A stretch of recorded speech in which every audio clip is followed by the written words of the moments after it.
Kripasanam Marian ഉടമ്പടി ധ്യാനത്തിലേക്ക് നമ്മൾ ഭക്തിപൂർവ്വം പ്രവേശിക്കുകയാണ്. ഈശോയുടെ നമുക്ക് ഹൃദയത്തിൽ നന്ദി പറയാം. ദൈവപിതാവിനാൽ ആകർഷിക്കപ്പെട്ട് പരിശുദ്ധമ്മ ജീവനോടെ പ്രത്യക്ഷപ്പെട്ട ഈ ആലയത്തിൽ, ഈ അൾത്താരയ്ക്ക് ചുറ്റും നമ്മളെ ഒരുമിച്ച് കൂട്ടിയ ദൈവപിതാവിൻ്റെ സ്നേഹത്തിന് നമുക്ക് ഹൃദയത്തിൽ നന്ദി പറയാം. എൻ്റെ പിതാവിനാൽ ആകർഷിക്കപ്പെടാതെ ആർക്കും എൻ്റെ അടുക്കൽ വരുവാൻ സാധ്യമല്ല എന്നാണല്ലോ തിരുവചനത്തിലൂടെ നമ്മൾ വായിക്കുന്നത്. പരിശുദ്ധ ദൈവമാതാവ് പ്രത്യക്ഷപ്പെട്ട ഈ ആലയത്തിൽ ദൈവപിതാവ് നമ്മളെല്ലാവരെയും ഈ സമയം, ഈ ആരാധനാ മണിക്കൂറിൽ മക്കൾക്കടുത്ത വാത്സല്യത്തോടെ നമ്മളെല്ലാവരെയും ചേർത്ത് നിർത്തിയിരിക്കുകയാണ്. ആ സ്നേഹത്തിന് നമുക്ക് ഹൃദയം കൊണ്ട് നന്ദി പറയാം. നമുക്കെല്ലാവർക്കും അറിയാവുന്നതുപോലെ 2004 ഡിസംബർ 7-ാം തീയതി ഉച്ചകഴിഞ്ഞ് 2:30 ഇതുപോലൊരു ആരാധനാവധിയാണ് ദൈവമാതാവ് സമയഘടികാരം നെഞ്ചിൽ ചാർത്തി ഈ അൾത്താരയിൽ പ്രത്യക്ഷയായിക്കൊണ്ട് ദുരന്തം ഉണ്ടാകുവാൻ പോകുന്നു, പ്രാർത്ഥിക്കണമെന്ന വലിയ സന്ദേശം കൈമാറിയത്.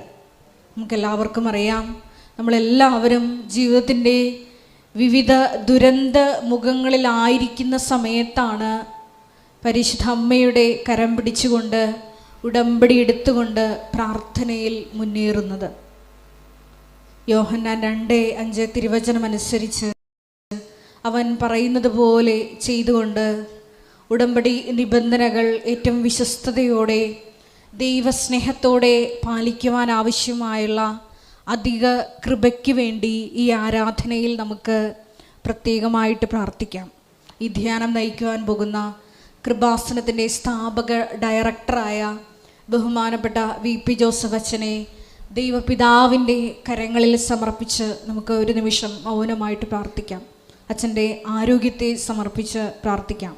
വരാൻ പോകുന്ന ആരാധനാ മണിക്കൂറിലെല്ലാം ഈശോയെ നീ തന്നെ അച്ഛനിലൂടെ ഞങ്ങളോട് സംസാരിക്കണമെന്നും ആ വചനം കേൾക്കുന്ന ഞങ്ങളിൽ വലിയ ആത്മാവിൻ്റെ ചലനങ്ങളുണ്ടായി പുതു സൃഷ്ടികളാക്കി ഞങ്ങളെ ഓരോരുത്തരെയും രൂപാന്തരപ്പെടുത്തണമേ എന്ന് നമുക്ക് ഒരു നിമിഷം പ്രാർത്ഥിക്കാം.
ആത്മാവിലായിരം മുറിവുണർന്നീടും ആത്മീയ നിമിഷമിയാരാധന.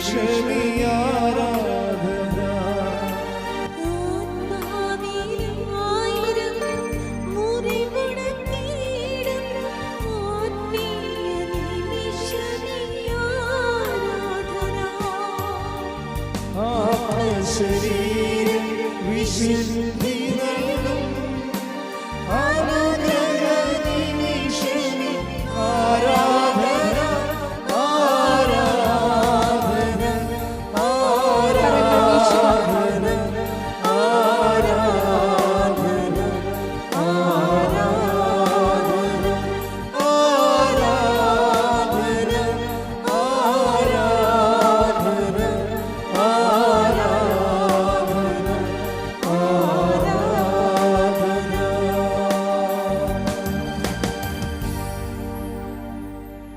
പരിശുദ്ധ പരമദിവ്യകാരുണ്യത്തിന് നേരവും ആരാധനയും സ്തുതിയും പുകഴ്ചയും ഉണ്ടായിരിക്കട്ടെ. പരിശുദ്ധ പരമദിവ്യകാരുണ്യത്തിന് നേരവും ആരാധനയും സ്തുതിയും പുകഴ്ചയും ഉണ്ടായിരിക്കട്ടെ. പരിശുദ്ധ പരമദിവ്യകാരുണ്യത്തിന് നേരവും ആരാധനയും സ്തുതിയും പുകഴ്ചയും ഉണ്ടായിരിക്കട്ടെ. അമ്മേ പരിശുദ്ധ അമ്മേ, അമ്മേ പരിശുദ്ധ അമ്മേ, ദൈവമാതാവേ, ദൈവമാതാവേ, കൃപാസനത്തിലൂടെ ഞങ്ങൾക്കും ഞങ്ങളുടെ ദേശത്തിനും അമ്മ മാധ്യസ്ഥം തേടിത്തന്ന എല്ലാ അനുഗ്രഹങ്ങൾക്കും കൃപകൾക്കും ഞങ്ങളിപ്പോൾ ഹൃദയം നിറഞ്ഞ നന്ദി പറയുന്നു. നമുക്ക് സ്തുതിച്ച് പ്രാർത്ഥിക്കാം. Hallelujah, hallelujah.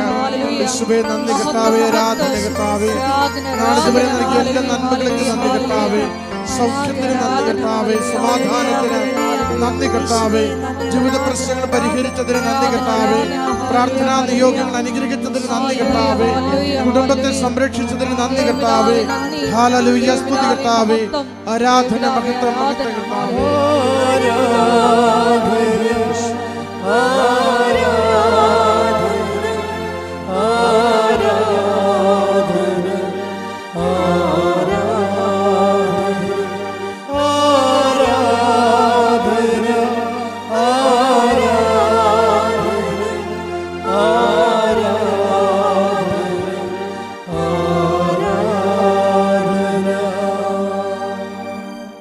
പരിശുദ്ധ പരമദിവ്യകാരുണ്യത്തിന് നേരവും ആരാധനയും സ്തുതിയും പുകഴ്ചയും ഉണ്ടായിരിക്കട്ടെ. പരിശുദ്ധ പരമദിവ്യകാരുണ്യത്തിന് നേരവും ആരാധനയും സ്തുതിയും പുകഴ്ചയും ഉണ്ടായിരിക്കട്ടെ. പരിശുദ്ധ പരമദിവ്യകാരുണ്യത്തിന് നേരവും ആരാധനയും സ്തുതിയും പുകഴ്ചയും ഉണ്ടായിരിക്കട്ടെ.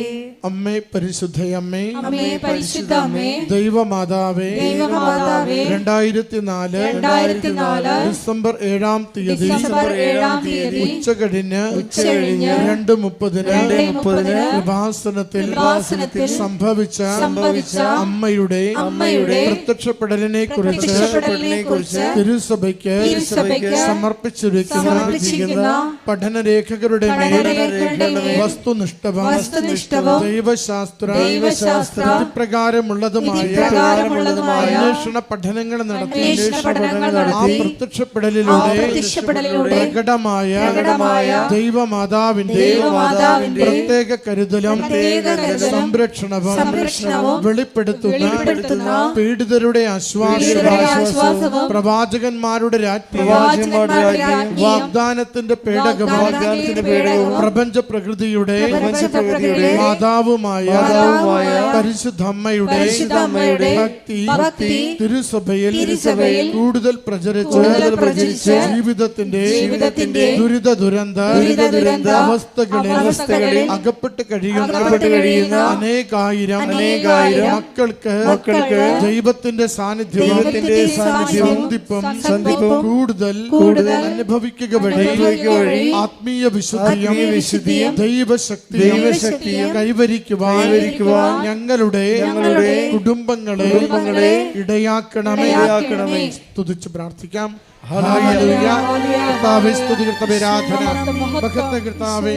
ആരാധനയിൽ പങ്കുചേർന്ന ഓരോരുത്തരെയും അവിടുത്തെ സംരക്ഷണയാൽ കാത്തുകൊള്ളണമേ. രോഗങ്ങളെ അനുഗ്രഹിക്കണമേ, രോഗങ്ങളെ സൗഖ്യപ്പെടുത്തണമേ, ജീവിത പ്രശ്നങ്ങൾക്ക് പരിഹാരം നൽകണമേ. ഈശോനാഥ ഈ ആരാധന അഭിഷേകത്താൽ നിറയ്ക്കണമേ. ഞങ്ങളുടെ ഹൃദയങ്ങളെ സ്പർശിക്കുവാൻ സഹായിക്കണമേ. ജീവിതത്തിന്റെ എല്ലാ മേഖലകളിലേക്കും അവിടുത്തെ ശക്തി പടർന്നിറങ്ങുവാൻ അവിടുന്ന് അനുഗ്രഹിക്കണമേ. ആരാധന ഹല്ലേലൂയ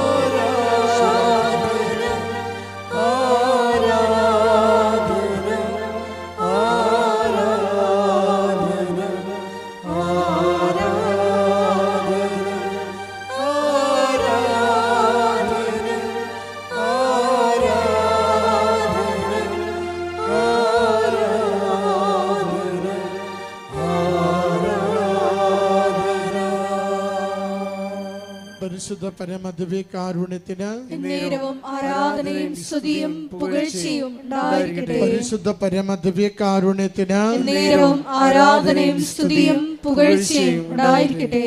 പരിശുദ്ധ പരമദിവ്യകാരുണ്യത്തിന് നേരവും ആരാധനയും സ്തുതിയും പുകഴ്ചയും ഉണ്ടായിരിക്കട്ടെ. അമ്മേ പരിശുദ്ധയമ്മേ, അമ്മേ പരിശുദ്ധ അമ്മേ, ഭൂസ്വർലോകങ്ങളുടെ രാജ്ഞിയായ അങ്ങേക്ക് ഭൗമ സംരക്ഷണത്തിനായി പ്രപഞ്ച പ്രകൃതിയെ തന്നെ തിരുസഭ പ്രതിഷ്ഠിക്കുവാൻ ഈ പ്രത്യക്ഷീകരണം ഇടയാക്കണമേ. പരിശുദ്ധയമ്മേ, ജപമാല മാതാവേ, സകല കൃപാസന പ്രാർത്ഥനകളോടും ചേർത്ത് ഞങ്ങളിപ്പോൾ പ്രാർത്ഥിക്കുന്ന ഈ സമൂഹത്തിന്റെ പ്രത്യേക നിയോഗവും നമ്മുടെ എല്ലാ അപേക്ഷകളെയും ആവശ്യങ്ങളെയും പരിശുദ്ധ കൃപാസന മാതാവിന്റെ സംരക്ഷണയിൽ ഈശോയ്ക്ക് സമർപ്പിക്കാം. VP ജോസഫ് അച്ഛൻ്റെ പ്രത്യേക നിയോഗങ്ങൾക്ക് വേണ്ടിയും ഒരു നിമിഷം നമുക്ക് പ്രാർത്ഥിക്കാം.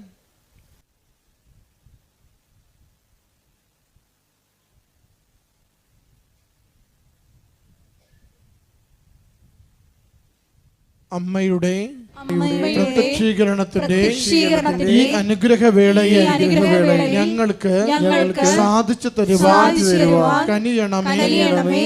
ആമേൻ. ഒരുമിച്ച് നമുക്ക് സ്തുതിച്ച് പ്രാർത്ഥിക്കാം. Hallelujah, hallelujah. സ്തുതി ആരാധന കർത്താവേ, മഹത്വ കർത്താവേ, ആരാധന കർത്താവേ, ആരാധന കർത്താവേ. യേശുവേ, ആരാധന മണിക്കൂറിനെ അനുഗ്രഹിക്കണമേ. അച്ഛന് സന്ദേശങ്ങൾ നൽകി സഹായിക്കണമേ. അമ്മയുടെ ശക്തമായ ഇടപെടൽ നൽകി ഞങ്ങളുടെ ജീവിതങ്ങളെ സഹായിക്കണമേ. പ്രത്യക്ഷയുടെ സാക്ഷിയായി ഉയർത്തണമേ. ഹല്ലേലൂയ കർത്താവേ, എല്ലാ ക്ലേശങ്ങളിൽ നിന്ന് വിടുതൽ നൽകണമേ. അമ്മയുടെ സ്വാധീന ശക്തിയിൽ നിന്ന് വിടുതൽ നൽകണമേ. ഈശോയുടെ സംരക്ഷണം അനുഭവിക്കുവാൻ സഹായിക്കണമേ. Hallelujah, hallelujah. യേശുവേ സ്തുതി കർത്താവേ, ആരാധന മഹത്വം, ആരാധന, ആരാധന.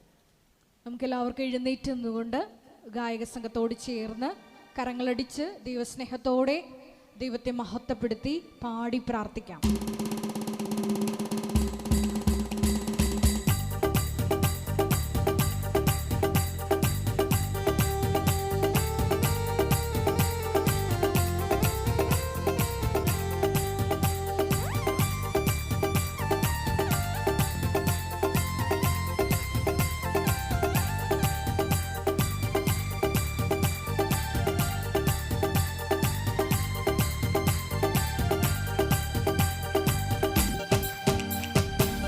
ആരാധനയ്ക്ക് യോഗ്യനേ നിന്നെ ആരാധിച്ചിടുന്നിതാ.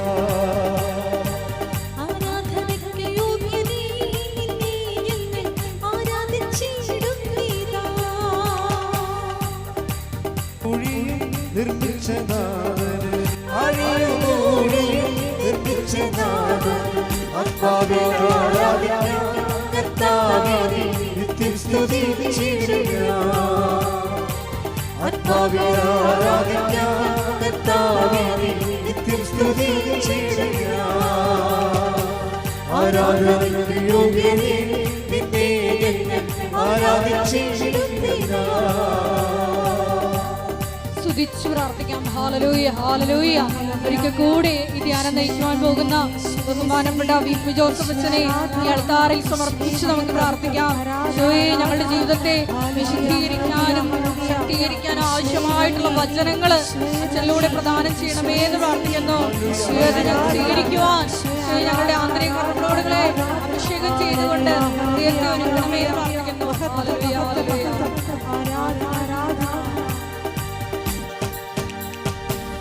അബദ്ധം നിറയപ്പെട്ട എന്നെ നിന്റെ പാണിയാൽ പിടിച്ചെടുത്തു.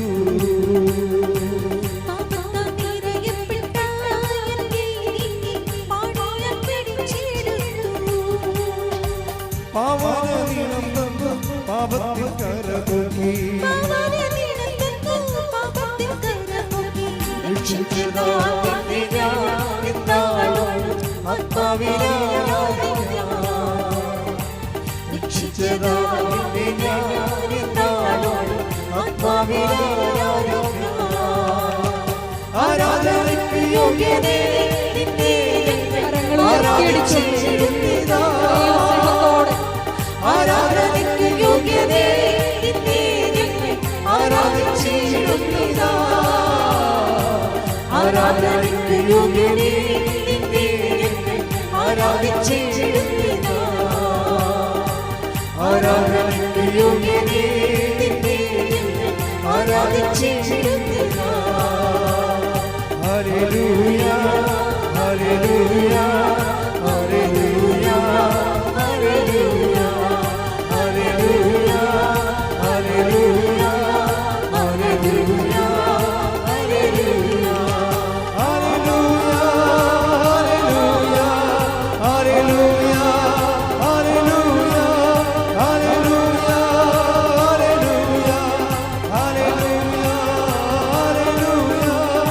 Hallelujah hallelujah hallelujah hallelujah. ആരാധന ആരാധന ആരാധന അങ്ങേക്ക് ആരാധന. ആരാധന ആരാധന ആരാധന അങ്ങേക്ക് ആരാധന. ആരാധന ആരാധന ആരാധന അങ്ങേക്ക് ആരാധന. ആരാധന ആരാധന ആരാധന അങ്ങേക്ക് ആരാധന. സ്തുതിക്കട്ടെ. ഹല്ലേലൂയ ഹല്ലേലൂയ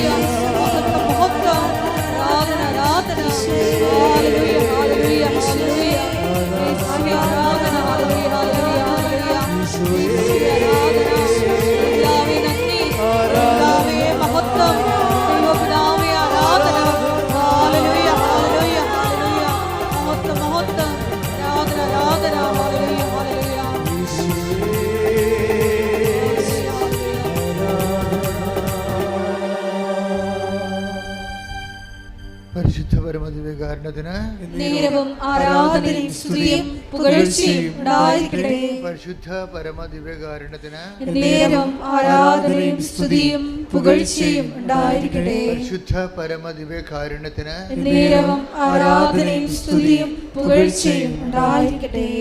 നമ്മളെ ഉടമ്പടിയിൽ എപ്പോഴും നമ്മൾ ശ്രദ്ധിക്കേണ്ടത്, നമുക്കറിയാം എപ്പോഴും അച്ഛൻ പറയുന്നതാണ്, ഇടയ്ക്ക് ഞാൻ റിപ്പീറ്റ് ചെയ്യാറുണ്ട്. സാധാരണ എൻ്റെ ഒരു പോളിസി അനുസരിച്ച് പറഞ്ഞത് പിന്നെ പറയത്തില്ല. ചില കാര്യങ്ങൾ നിങ്ങൾക്ക് പറയുന്നതിൻ്റെ കാരണം ഈ ഓഡിയൻസ് എപ്പോഴും ഇപ്പോൾ 90 ദിവസമോ അല്ലെങ്കിൽ ഉടമ്പടി രണ്ടാമത് പുതുക്കിയോ മൂന്നാമത് പുതുക്കി കഴിയുമ്പോഴേ ചില ആൾക്കാർ ഉടമ്പടി 90 ദിവസം കഴിയുമ്പോൾ നമുക്ക് അവിടെ വിഷയത്തിൻ്റെ മേൽ ഒരു ഘട്ടം കഴിഞ്ഞിട്ടുണ്ടെങ്കിലും അവർക്കിനി പഴയ തീവ്രമായ സ്നേഹത്തോടെ ഉടമ്പടി ചെയ്യാൻ പറ്റുന്നില്ല എന്ന് കണ്ടാൽ ചിലർ ഉടമ്പടി സ്കിപ്പ് ചെയ്യുന്നുണ്ട്. അപ്പോൾ പുതിയ ആൾക്കാർ ഉടനെ ഉടമ്പടിയിലേക്ക് വരും. ഇപ്പോൾ ഇന്നലെ ഒരു സാധാരണ ദിവസം തന്നെ ഒരു 300-350 പേര് പുതുതായിട്ട് ഉടമ്പടി എടുക്കും. അസാധാരണ ദിവസം എന്ന് പറയുന്ന പബ്ലിക് ഹോളിഡേ ഒക്കെ വരുമ്പോൾ ചിലപ്പോഴും 1000 പേര് ഉടമ്പടി എടുക്കും ലീവ് കാലത്ത്. അപ്പോൾ പുതിയ ആൾക്കാർ ഒത്തിരി ഉടമ്പടിയിലേക്ക് വരുന്നുണ്ട്. അപ്പോൾ അതുകൊണ്ടാണ് അച്ഛന് ചിലത് റിപ്പീറ്റ് ചെയ്യണത്, അത് ആവർത്തിക്കും. കാര്യം പുതിയ ആൾക്കാർക്ക് അറിയത്തില്ലല്ലോ പഴയ കാര്യങ്ങൾ. അപ്പോഴും നിങ്ങളെ പഴയ ആൾക്കാർ വിചാരിക്കും അച്ഛൻ പറഞ്ഞു തന്നെയാണല്ലോ പിന്നെയും പറയണമെന്ന്. പക്ഷെ പറയാതിരിക്കാൻ പറ്റത്തില്ല, അതാണ് അവസ്ഥ. കാര്യം ഫ്രഷ് ഹാൻഡ്സ് ഇങ്ങനെ ഒത്തിരി ഉണ്ട്. എപ്പോഴും നമ്മൾ ശ്രദ്ധിക്കേണ്ടത്, നമുക്ക് ഈ മൊബൈലിൻ്റെ ഒരു കാലമായത് കാരണം ഭയങ്കരമായ ഒരു അനുഗ്രഹം വന്നിട്ടുണ്ട്. നമുക്ക് തന്നെ ഇത് വീണ്ടും കേട്ടത് തന്നെ പിന്നെയും കേൾക്കാൻ പറ്റും. അത് വലിയൊരു അനുഗ്രഹമാണ് അല്ലേ? യൂട്യൂബിൽ കേട്ടത് തന്നെ വീണ്ടും നമുക്ക് കേൾക്കാൻ പറ്റും. വലിയ ചിലവില്ലാതെ ബുദ്ധിമുട്ടില്ലാതെ കേൾക്കാൻ പറ്റും. അത് എന്താ വെച്ചാൽ ഇതിൻ്റെ ടെക്നിക്കൽ നോളജാണ് ഇതിനുള്ളത്. നമ്മൾ സാധാരണ കരിസ്മാറ്റിക്, ഇപ്പോൾ ഞാൻ ഫെബ്രുവരി മാസത്തിൽ ഷാർജയിൽ ധ്യാനം നടത്തുന്നുണ്ട്. അത് കരിസ്മാറ്റിക് ധ്യാനം എന്നാണ് അവർ പറയണത്, ഉടമ്പടി ധ്യാനമല്ല. പക്ഷേ ചിക്കാഗോയിൽ ഞാൻ ജൂണിൽ ധ്യാനം നടത്തുന്നുണ്ട്. അത് ഉടമ്പടി ധ്യാനമാണ്. അതുകൊണ്ടാണ് നിങ്ങളോട് പറയണത്, നിങ്ങൾ അച്ഛനെ കാണണമെന്ന് നിർബന്ധമായിട്ട് വന്നിട്ടുള്ളവർ ഓഫീസിലൊന്ന് വിളിച്ച് ചോദിക്കണം. അത് പറയണം. എന്താ അച്ഛൻ നിങ്ങൾ വരുമ്പോൾ അച്ഛനില്ലെന്ന് ഒരു സങ്കടമല്ലേ? ഞാനങ്ങനെ ഒന്നും പുറത്ത് പോകത്തില്ല. എല്ലാവരും വിളിക്കുമ്പോൾ ഞാൻ പറയും, ഒരു രാജ്യത്തിൽ ഒരു ധ്യാനം എന്നാൽ അതാ പോളിസി. ഒരു രാജ്യത്തിലൊരു ധ്യാനം. ഇപ്പം മെയ് മാസത്തിൽ ബ്രിട്ടനിൽ ധ്യാനമുണ്ട്. അപ്പോൾ ആ രാജ്യത്ത് പിന്നെ പോകത്തില്ല. ഒത്തിരി പേര് വിളിക്കും, പോകത്തില്ല. അതിൻ്റെ കാരണം കൃപാസനത്തിൽ ആണല്ലേ അമ്മ പ്രത്യക്ഷപ്പെട്ടത്. അപ്പോൾ നമുക്കിങ്ങനെ ലോകം മുഴുവൻ പോകാൻ പറ്റത്തില്ല. പിന്നെ ചില രാജ്യങ്ങളിലൊക്കെ ചെന്ന് സുവിശേഷം അറിയിക്കുമ്പോൾ കർത്താവിൻ്റെ ലോകം മുഴുവനും പോയി എല്ലാ സൃഷ്ടികളോടും സുവിശേഷം പ്രസംഗിക്കുക. അപ്പോൾ സുവിശേഷ പ്രഭാഷണത്തിൻ്റെ ഒരു പ്രത്യേകതയാണ്, പ്രത്യേക ഉടമ്പടി എന്ന് പറയണത് ഇവിടെ മാത്രമല്ലേ ഉള്ളൂ. ഇപ്പോൾ ഫിലാഡൽഫിയയിൽ നിന്ന് ഇപ്പോൾ അച്ഛൻ അവിടെ നിന്ന് വിളിച്ചിട്ട് പറഞ്ഞ് 1000 പേരുടെ ഉടമ്പടി ജൂൺ മാസത്തിൽ അച്ഛൻ ചിക്കാഗോയിൽ വരുമ്പോൾ എടുക്കാമെന്ന് പറഞ്ഞു. അവിടെ ഫിലാഡൽഫിയയിൽ അത്രയും ആൾക്കാർ സെറ്റാണ്. അപ്പം അങ്ങനെ എന്താ വിഷയം എന്ന് പറയണത്, അങ്ങനെ എല്ലായിടത്തും അങ്ങനെ പോകത്തില്ല. ഒരു സ്റ്റേറ്റാണത്. അങ്ങനെ ആ സ്റ്റേറ്റിൽ ചിലപ്പോൾ പോകും. അപ്പോൾ ഒരു മാസത്തിൽ തന്നെ 2 മാസം കൂടുമ്പോഴേ അങ്ങനെ പുറത്ത് പോകത്തുള്ളൂ. അതുകൊണ്ട് നിങ്ങൾ വിചാരിക്കരുത് അച്ഛൻ ഇവിടെ ഉണ്ടാകത്തില്ല എന്നുള്ള ആ ഒരു സംഭവമില്ല. ഒന്നാമത്തെ എനിക്ക് പണം ആവശ്യമില്ല, അതാണ് മെയിൻ സംഭവം. ഇപ്പോൾ പബ്ലിക്കായിട്ടല്ലേ, ഓൺലൈനിലല്ലേ പറയണത് പണം ആവശ്യമില്ലെന്ന്. പണം ആവശ്യമില്ല എന്നുള്ളത് ഓൺലൈനിലാണ് പറയണത്. ഇവിടെ എന്തെങ്കിലും വേണമെങ്കിൽ അമ്മയ്ക്ക് ആവശ്യമുണ്ടെങ്കിൽ അമ്മ അതിൻ്റെ നടപടിക്രമങ്ങളുമായിട്ട് മുന്നോട്ട് പോയിക്കൊള്ളൂ. നമുക്കൊന്നിനും കുറവില്ല. നമ്മൾ ദൈവികതയിലേക്ക് വന്നു കഴിഞ്ഞാൽ ഈ വിഷയങ്ങൾക്കെല്ലാം ദൈവികമായ ഒരു അനുഭവ തലമാണുള്ളത്, അല്ല മാനുഷിക അനുഭവ തലങ്ങളല്ല.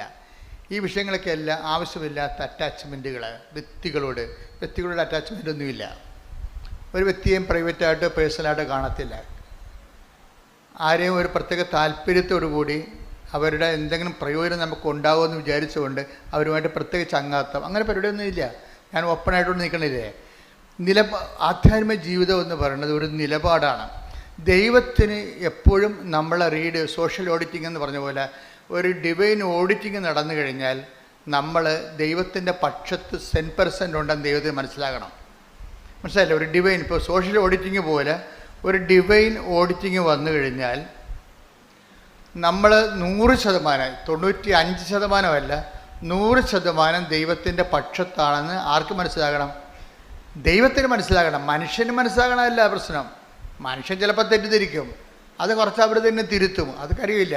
ഇനി തെറ്റിദ്ധരിക്കുന്ന ആൾക്കാർ കുറച്ച് കഴിയുമ്പോൾ മരിച്ചു പോകുമ്പോൾ അവിടെ തെറ്റിദ്ധാരണയും മരിച്ചു പോകും. ആധ്യാത്മിക ഇവാഞ്ചലിസ്റ്റ് എന്ന് പറഞ്ഞാൽ ഇങ്ങനെ ജീവിക്കുകയല്ലേ, കാലാകാലങ്ങളോടും ദൈവതിരുസന്നിധിയിൽ ജീവിക്കുകയല്ലേ. അപ്പോൾ ഒരു തലമുറയിൽ തെറ്റിദ്ധരിച്ചാൽ നമുക്ക് പ്രശ്നമില്ല. ആ തലമുറ വൈപ്പ് ഔട്ട് ചെയ്ത് പോകുമ്പോൾ തെറ്റിദ്ധാരണയും പോകും. പിന്നെ നിങ്ങളെന്തിനാ ആവശ്യമില്ലാത്ത പേടിക്കണേ? ഒരു തലമുറ, നിങ്ങളെ തെറ്റിദ്ധരിച്ച ഒരു തലമുറ ജീവിച്ചിരിക്കുന്നു. ആ തലമുറയ്ക്കുള്ള ടൈം എന്ന് പറയുന്നത് 20 കൊല്ലം 30 കൊല്ലം ആയിരിക്കും. നിങ്ങൾ തെറ്റിദ്ധരിക്കപ്പെടുന്ന കാലഘട്ടങ്ങളിൽ നിങ്ങൾ അതിനെ എങ്ങനെ ടാപ്പ് ചെയ്യുന്നു എന്നുള്ളതാണ്. നിങ്ങൾ തെറ്റിദ്ധരിക്കുന്ന കാലം, ഇപ്പം നിങ്ങളെ ഭർത്താവ് തെറ്റിദ്ധരിക്കുമോ? നിങ്ങൾ നിഷ്കളങ്കയാണെന്ന് നിങ്ങൾക്കറിയാം, നിൻ്റെ ദൈവത്തിനും അറിയാം. പക്ഷേ ഭർത്താവ് തെറ്റിദ്ധരിക്കുകയാണ്. അപ്പം നിങ്ങളെന്താ ചെയ്യണം? നിങ്ങൾ എല്ലാ നാട്ടുകാരെയും വിളിച്ച് ഒരു ബന്ധുക്കളെയും സ്വന്തപ്പെട്ടവരും പറയും, ഒന്ന് പറയേ, ഞാനിങ്ങനെ ഇത്രയും നിഷ്കളങ്കമായിട്ട് ജീവിച്ചിട്ടും ഞാനിങ്ങനെ കുരിശിൽ കയറുകയാണ് ജീവിതത്തിൽ. You should not talk to anybody. നിങ്ങൾ ഒരു മനുഷ്യന്മാരോട് ഇത് പറയേണ്ട കാര്യമില്ല. നിങ്ങൾ മനുഷ്യന്മാരോട് പറയുന്ന അനുസരിച്ചുകൊണ്ട് ഗ്രേസ് ടാപ്പിംഗ് നടക്കത്തില്ല. ഗ്രേസ് ടാപ്പിംഗ് എന്ന് പറഞ്ഞാൽ എന്താണ്? കൃപ tap, rubber tap ചെയ്യത്തില്ലേ?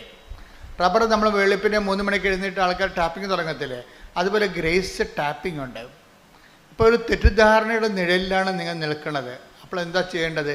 Tapping time ആണെങ്കിൽ എപ്പോഴും സൈലൻ്റ് ആയിരിക്കും. ടാപ്പിംഗ് ടൈമിൽ എന്താണ്? ഇപ്പോൾ റബ്ബർ ടാപ്പ് ചെയ്യുന്ന ആൾക്കാർ ബഹളം ഉണ്ടാക്കി നാട്ടുകാരെ വിളിച്ച് കൂട്ടിയൊക്കെയാണ് പറഞ്ഞത്. അല്ല, അതൊരു സൈലൻ്റായിട്ട് അവരും റബ്ബർ മരവും തമ്മിലുള്ള ബന്ധമേ ഉള്ളൂ, വേറെ ആരും അവിടെ ഇല്ല. റബ്ബർ മരവും അവരും തമ്മിലുള്ള ബന്ധമേ ഉള്ളൂ. അത് ചിലപ്പോൾ ഇരുട്ടത്തായിരിക്കും, സൈലൻ്റ് ആയിരിക്കും ചെയ്യണതല്ല. ടാപ്പിംഗ് ടൈം എപ്പോഴും സൈലൻ്റാണ്, നിശബ്ദത. അമ്മ എപ്പോഴും അങ്ങനെയാണ്. ഗ്രേസ് ടാപ്പിംഗ് ടൈമിനെ കുറിച്ച് എൻ്റെ മക്കളെ, അതായത് ഉടമ്പടി എടുക്കാൻ വരുമ്പോൾ നിങ്ങൾ മറക്കേണ്ടത് നിങ്ങളുടെ നിയോഗങ്ങളാണ് മറക്കേണ്ടത്. നിങ്ങൾ എപ്പോഴും ഓർത്തുകൊണ്ടിരിക്കുന്നത് അതാണ് എൻ്റെ കുഴപ്പം. നിങ്ങൾ ഉടമ്പടി എടുക്കാൻ വരുമ്പോൾ ആദ്യം മറക്കേണ്ടത് എന്താണ്?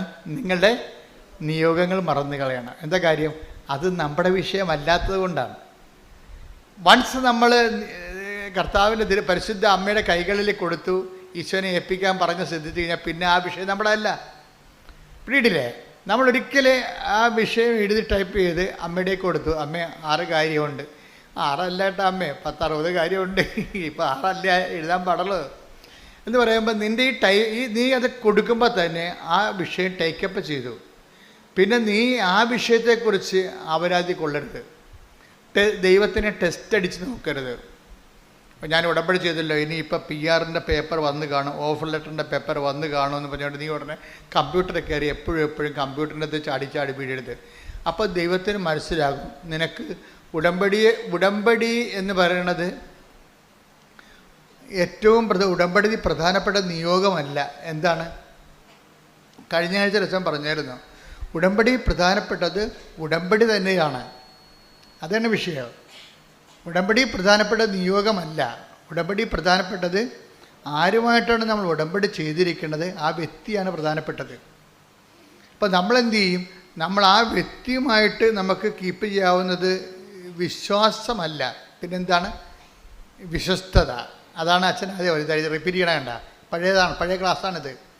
നമുക്ക് ഉടമ്പടിയിൽ പ്രൈമറി റിലേഷനിൽ വരണത് വിശ്വാസമല്ല, വിശ്വസ്തതയാണ് വരണത്.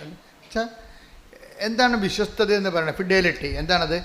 സർവൈവിങ് ഫെയ്ത്ത് എന്ന് പറയും. Surviving faith. ഫെയ്ത്തിൻ്റെ ഫെയ്ത്തിന് ഇങ്ങനെ ഷോർട്ട് ടൈം ഫെയ്ത്ത് ഉണ്ട്. കർത്താവ് പറയും ഷോർട്ട് ടൈം ഫെയ്ത്ത് എന്താ? അല്പവിശ്വാസി. എന്താ? വിശ്വാസമുണ്ട്, പക്ഷെ 2-3 ദിവസത്തെ വിശ്വാസമേ ഉള്ളൂ. അതാണ് അല്പവിശ്വാസി. എന്താണ് കാര്യം? ഫെയ്ത്ത് ഷോർട്ട് ടൈം ആകാൻ കാരണം അതിൻ്റെ അകത്ത് സംശയത്തിൻ്റെ കണ്ടൻറ്റ് കൂടുന്നത് കൊണ്ടാണ്. ഇപ്പോൾ പത്രോസ് കർത്താവ് കടലിന് മീതെ നടന്നു വന്നത് കണ്ടപ്പോൾ, ഇപ്പോൾ കടലിന് മീതെ നടക്കുന്നത് ഒരു പൊട്ടൻസിയാണെന്ന് മനസ്സിലായി പത്രോസിനെ. പുള്ളി കടലിൽ നീന്തിയിട്ടുള്ള ആളാണ്, പക്ഷെ നടന്നിട്ടില്ല. പക്ഷെ കർത്താവ് നടന്നു വന്നത് കണ്ടപ്പോൾ ഇങ്ങനെയൊക്കെ കടലിൻ്റെ പുറത്ത് ചെയ്യാൻ പറ്റുമല്ലേ? അപ്പോഴേ പത്രോസ് പറഞ്ഞു, if it is you let me also come to you. നീയാണ് എങ്കിൽ എന്നെ കൂടി നിൻ്റെ അടുത്ത് വരാൻ അനുവദിക്കാം. അപ്പോഴേ പുള്ളിക്ക് ഭയങ്കര എന്നെ കൂടി നിൻ്റെ അടുത്ത്. Take the word of God. ശ്രുതിയുടെ ഹല്ലേലൂയ. Hallelujah hallelujah hallelujah. യേശുവേ നന്ദി. Hallelujah hallelujah hallelujah. യേശുവേ ആരാധന ആരാധന ആരാധന. യേശുവേ മഹത്വം മഹത്വം മഹത്വം. ഹല്ലേലൂയ ഹല്ലേലൂയ ആരാധന. കൈകൾ വീശിക്കൊണ്ട് ആരാധന യേശുവേ ആരാധന ആരാധന ആരാധന യേശുവേ ആരാധന.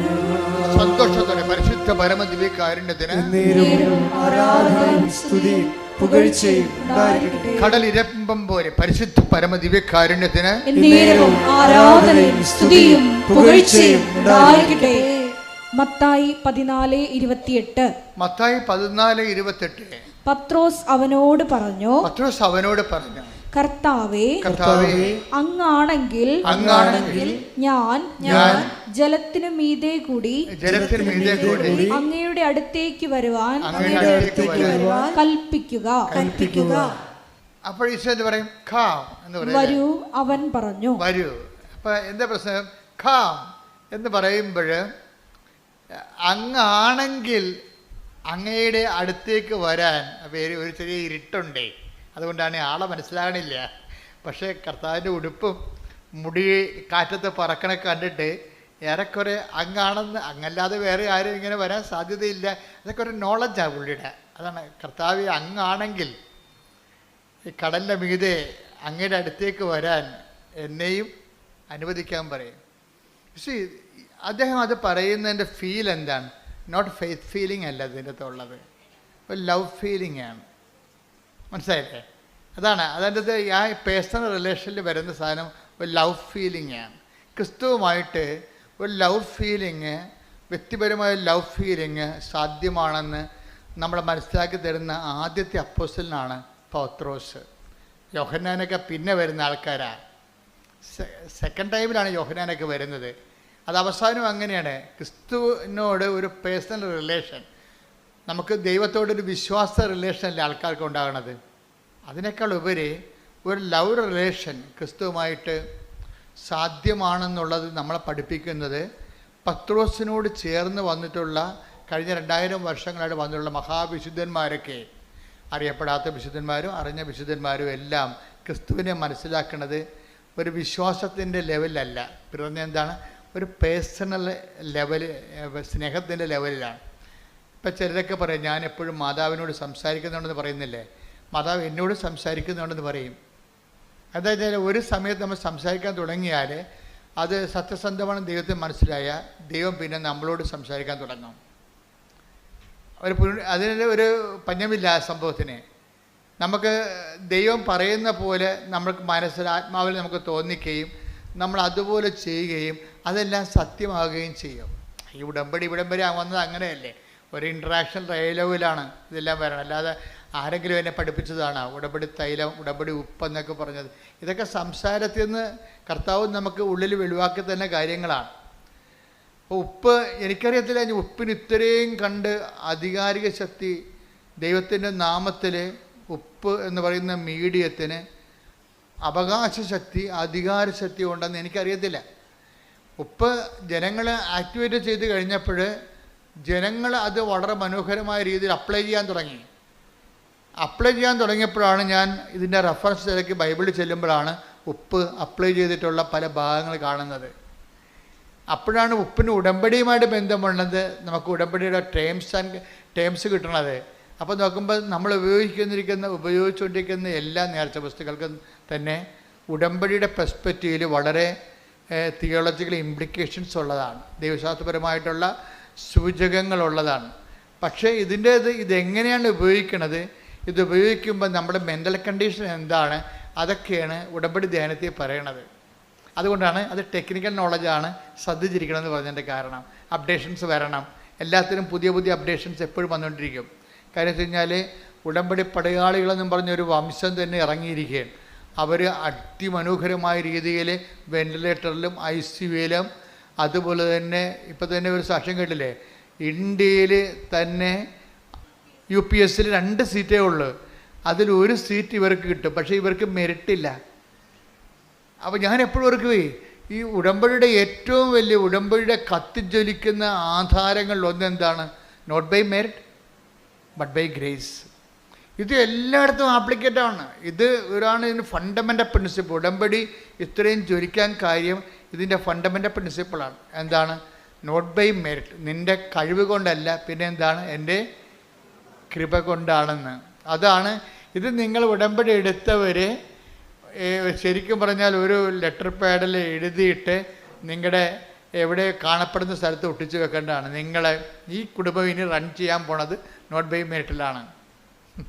അതായത് അടിച്ചു വെക്കണം ശരിക്കും, not by merit but by grace. എന്നുവെച്ചാൽ എൻ്റെ കഴിവ് കൊണ്ടല്ല, ദൈവത്തിൻ്റെ കൃപ കൊണ്ട്. അപ്പം നമുക്ക് നമ്മുടെ മുമ്പിൽ ഈ ഒരു വചന വെളിപാട് അനന്തമായ സാധ്യതയാണ് തരണത്. ഇപ്പം നിങ്ങൾക്ക് 15 കോടി കടമുണ്ട്, നിങ്ങൾക്കറിയാം നിങ്ങളുടെ മൊത്തം വിറ്റ് ചുട്ടാലും ആ കടം പരിഹരിക്കത്തില്ല, മെറിറ്റില്ല. പക്ഷേ സാധ്യമാണ്. എന്താണ്? Not by merit but by grace. ഇപ്പം ധനവാൻ ഒരു ബിസിനസ്മാനാണ്, അയാളുടെ ബിസിനസ്സുകാർ ഒന്നും ദൈവരാജ്യത്തിലേക്ക് വരാൻ വലിയ പാടാണ്. ബിസിനസ്സുകാരെ എന്താ കാര്യം വെച്ച് കഴിഞ്ഞാൽ അവർക്ക് 4-5 പുസ്തകം കാണില്ല, ചിലർക്ക്, എല്ലാവർക്കും ഒന്നുമല്ല. 4-5 കുടുംബത്തിൻ്റെ ഷെയർ ഹോൾഡേഴ്സിനെ കാണിക്കാനൊരു പുസ്തകം ഇല്ലേ, ഗവൺമെൻറ് ഇൻകം ടാക്സിനെ കാണിക്കാൻ വേറൊരു പുസ്തകം, അങ്ങനെ പല പുസ്തകങ്ങൾ ചില സമയത്ത് ചില ബിസിനസ്സുകാർ സൂക്ഷിക്കുന്നു. അവർക്ക് അവിടെ ന്യായങ്ങളുണ്ട്. അതൊന്നും ശരിയാണെന്ന് സുവിശേഷത്തിൽ പറയത്തില്ല. പക്ഷേ അതല്ല, സുവിശേഷം വേറെ ചില ആശങ്കകൾ കാണിക്കും. എന്താ കാര്യം? നീ ഇങ്ങനെ ബിസിനസ് പരമായിട്ടുള്ള ചില നിലപാടുകൾ എടുക്കും. അതല്ല ടാക്ടിക്സോ, അതിൻ്റെ അകത്ത് ബിസിനസ് പ്രൂഡൻസൊക്കെ ഉണ്ട്. ബിസിനസ് പ്രൂഡൻസ്, അതിനല്ലേ CA ഒക്കെ ഇരിക്കണത്. ബിസിനസ് പ്രൂഡൻസ് പറഞ്ഞു കൊടുക്കാൻ വേണ്ടി ഇരിക്കുകയാണ്. ശുദ്ധഗതിക്ക് പോയി തലവെച്ച് കൊടുത്ത് തലയും ഞൊട്ടിക്കൊണ്ട് സർക്കാർ പോകാതിരിക്കാൻ വേണ്ടി അവർ ചില CA അവരുടെ രീതിയിലുള്ള ചില ബിസിനസ് പ്രൂഡൻസ് പറഞ്ഞു കൊടുക്കും. ബിസിനസ് പ്രൂഡൻസാണ്. അപ്പോൾ അല്ല സർക്കാരിനെ പറ്റിക്കലല്ല, പ്രൂഡൻസ് പറഞ്ഞു കൊടുക്കണതാണ്. അപ്പോഴപ്പോൾ സർക്കാരിനെ പറ്റിക്കരുത്, അത് പാപമാണ്. പക്ഷെ അതല്ല, ബിസിനസ് പ്രൂഡൻസ് പറഞ്ഞു കൊടുക്കും. പക്ഷെ ചെന്നാലും ചില ആൾക്കാർ ചില അതിക്രമങ്ങളിൻ്റെ അകത്ത് ക്രമം തെറ്റിയ കാര്യങ്ങൾ കാണിക്കും. അപ്പോൾ ചിലർ ചോദിക്കും, ഒരിക്കൽ വിജയകുമാറിനോട് ചോദിച്ചു, വിജയകുമാറെ ഇത് നിങ്ങളുടെ ഈ ബിസിനസ്സും നിങ്ങളുടെ ഈ സുവിശേഷ പ്രവർത്തനമായിട്ട് ഇതെങ്ങനെ ശരിയാവുമെന്ന് ചോദിക്കും. ഞാൻ ചിലയിടത്തൊക്കെ ചെന്നപ്പോൾ ഞാൻ അദ്ദേഹമായിട്ട് കാനഡയിലോ എവിടെയോ ധ്യാനിപ്പിച്ചപ്പോൾ അവിടുത്തെ ആൾക്കാർ ചോദിച്ചതാണ്, വിജയകുമാർ സാർ ഇതെങ്ങനെയാണ് ഈ ബിസിനസ്സും ഇവാഞ്ചലൈസേഷനും സുവിശേഷ പ്രവർത്തനമായിട്ട് ശരിയാകണത്? എന്താണ് ധനവാൻ സ്വർഗരാജ്യത്തിൽ പ്രവേശിക്കുന്നത്? ഒട്ടകം സൂചിക്ക. അതാണ് അവർ പാര വെച്ച് സ്നേഹപുരം ഒരു സ്നേഹപ്പാര വെച്ചതാണ് അവർ. Take the bed of God. ശ്രുതിക്കട്ടെ ഹല്ലേലൂയ. മത്തായി 19:24. മത്തായി 19:24.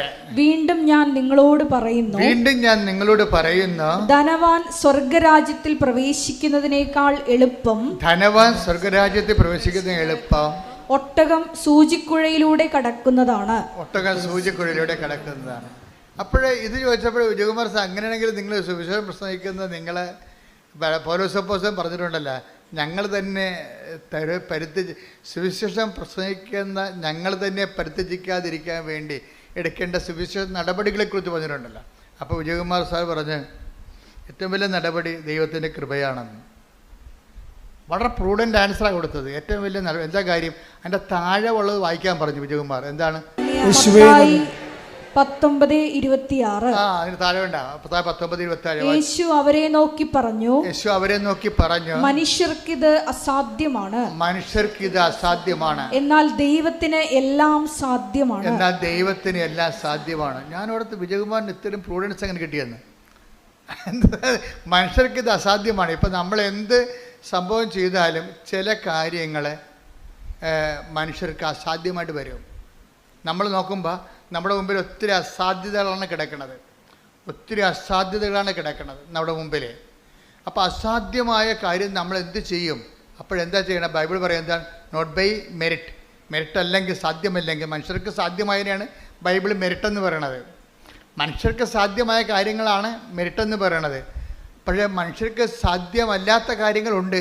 പക്ഷെ സാധ്യമാക്കാതെ മുന്നോട്ട് പോകാതിരിക്കാനും പറ്റത്തില്ല. അതിനെന്ത് ചെയ്യും? അടുത്ത പ്രൊവിഷൻ എന്താണ്? ദൈവത്തിനെല്ലാം. ആ വചനം എത്രയാണ്? മത്തായി 19:26. മനുഷ്യർക്ക് അത് അസാധ്യമാണ്, പക്ഷെ ദൈവത്തിനെല്ലാം സാധ്യമാണ്. അപ്പം ദൈവത്തിന് അനന്ത സാധ്യതയെ ടാപ്പിങ്ങിലാണ് ഈ ഉടമ്പടി പ്രയോഗം വെച്ചിരിക്കുന്നത്. നമ്മളൊരു പ്രാർത്ഥനാ ജീവിതത്തിൽ നിന്ന് നമ്മൾ ഉടമ്പടി ജീവിതത്തിലേക്ക് നമ്മൾ ഷിഫ്റ്റ് ചെയ്യുകയാണ്. ശരിക്കും പറഞ്ഞാൽ ഒരു യു ടേൺ എടുക്കണ പോലുള്ള ഒരു മാറ്റമുണ്ട്. ചില ആൾക്കാർ യു ടേൺ ഒന്നും എടുക്കത്തില്ല. ഉടമ്പടി എടുത്താൽ നേരെ തന്നെ പോകും അങ്ങോട്ട്. ഉടമ്പടി എടുക്കുമ്പോൾ പ്രാർത്ഥനാ ജീവിതത്തിൽ നേരെ യു കട്ടൊക്കെ എടുക്കുകയാണ് നമ്മൾ. എന്താ കാര്യം? പ്രാർത്ഥനാ ജീവിതം കൊണ്ട് മാത്രം ദൈവത്തോട് ഉള്ള ബന്ധവുമായിട്ട് മുന്നോട്ട് പോകാൻ പറ്റത്തില്ല. ഒരു പരിധി കഴിഞ്ഞാൽ പറ്റത്തില്ല. നിങ്ങൾ പ്രാർത്ഥനയിൽ ആശ്രയിച്ചുകൊണ്ട് മാത്രം നിങ്ങൾക്ക് ദൈവവുമായിട്ട് റിലേഷൻസ് മെയിൻറ്റെയിൻ ചെയ്യാൻ പറ്റത്തില്ല. അതുകൊണ്ടാണ് കാലാവസ്ഥ വ്യതിയാനങ്ങൾ ഉണ്ടാകുന്നത്. ഇപ്പം എന്താ പറഞ്ഞത്? ക്ലൈമറ്റ് ചേഞ്ച് എന്ന് പറയത്തില്ലേ? ക്ലൈമറ്റ് ചേഞ്ച് ഇപ്പോഴത്തെ ന്യൂനമർദ്ദവും കാര്യവുമല്ല. ആധ്യാത്മിക ജീവിതത്തിലാണ് യഥാർത്ഥ ക്ലൈമറ്റ് ചേഞ്ച് ഉള്ളത്. ക്ലൈമറ്റ് ചേഞ്ചിൻ്റെ ഉദ്ദേശം ഈ മെറിറ്റിൽ നിന്ന് ഗ്രേസിലേക്കുള്ള ഒരു പാരഡൈം ഷിഫ്റ്റ് ചെയ്യും. വെച്ചാൽ നമ്മുടെ വളർച്ചയുടെ ഒരു ഘട്ടത്തിലാണ് നമ്മൾ നേരെ പോയി നമ്മളെ പെട്ടെന്ന് യു ടേൺ എടുക്കാൻ പറയും. എന്താ കാര്യം? ലക്ഷ്യസ്ഥാനത്ത് എത്തുന്നതിന് വേണ്ടിയുള്ള ഒരു അധിക പരിശ്രമ സ്ഥലമാണിത്. അപ്പം അതുകൊണ്ട് ഈ പ്രാർത്ഥനാ ജീവിതം മാത്രം പറഞ്ഞല്ലേ ചില പറയണ എന്തിനാണ് ഇപ്പം കരസ്മാരിക് ധ്യാനം ഇറങ്ങിയെങ്കിലും 50 കൊല്ലം കേരളത്തിലുണ്ടായിരുന്നു, ഇപ്പോഴും ഉണ്ട്. പക്ഷേ അപ്പോഴും കേരളത്തിലെ ഒരു 55% കുടുംബങ്ങൾ അതിലേക്ക് വന്നിട്ടില്ലായിരുന്നു. ഉടമ്പടി വന്നപ്പോഴേ ഒരു 75% ഇപ്പോൾ ആയിട്ടുണ്ട്. എന്താ കാര്യം വെച്ചാൽ കരിസ്മാറ്റിക്കാർ 50 കൊല്ലവും കൂടി ആ പുതിയ പദ്ധതിയിലേക്ക് വരാതിരുന്ന ആൾക്കാരും ഉടമ്പടിയിലോട്ട് വന്നു. അത് അതായത് ഉടമ്പടിക്കുണ്ടായിരുന്ന ഒരു ഗുണം അതാണ്.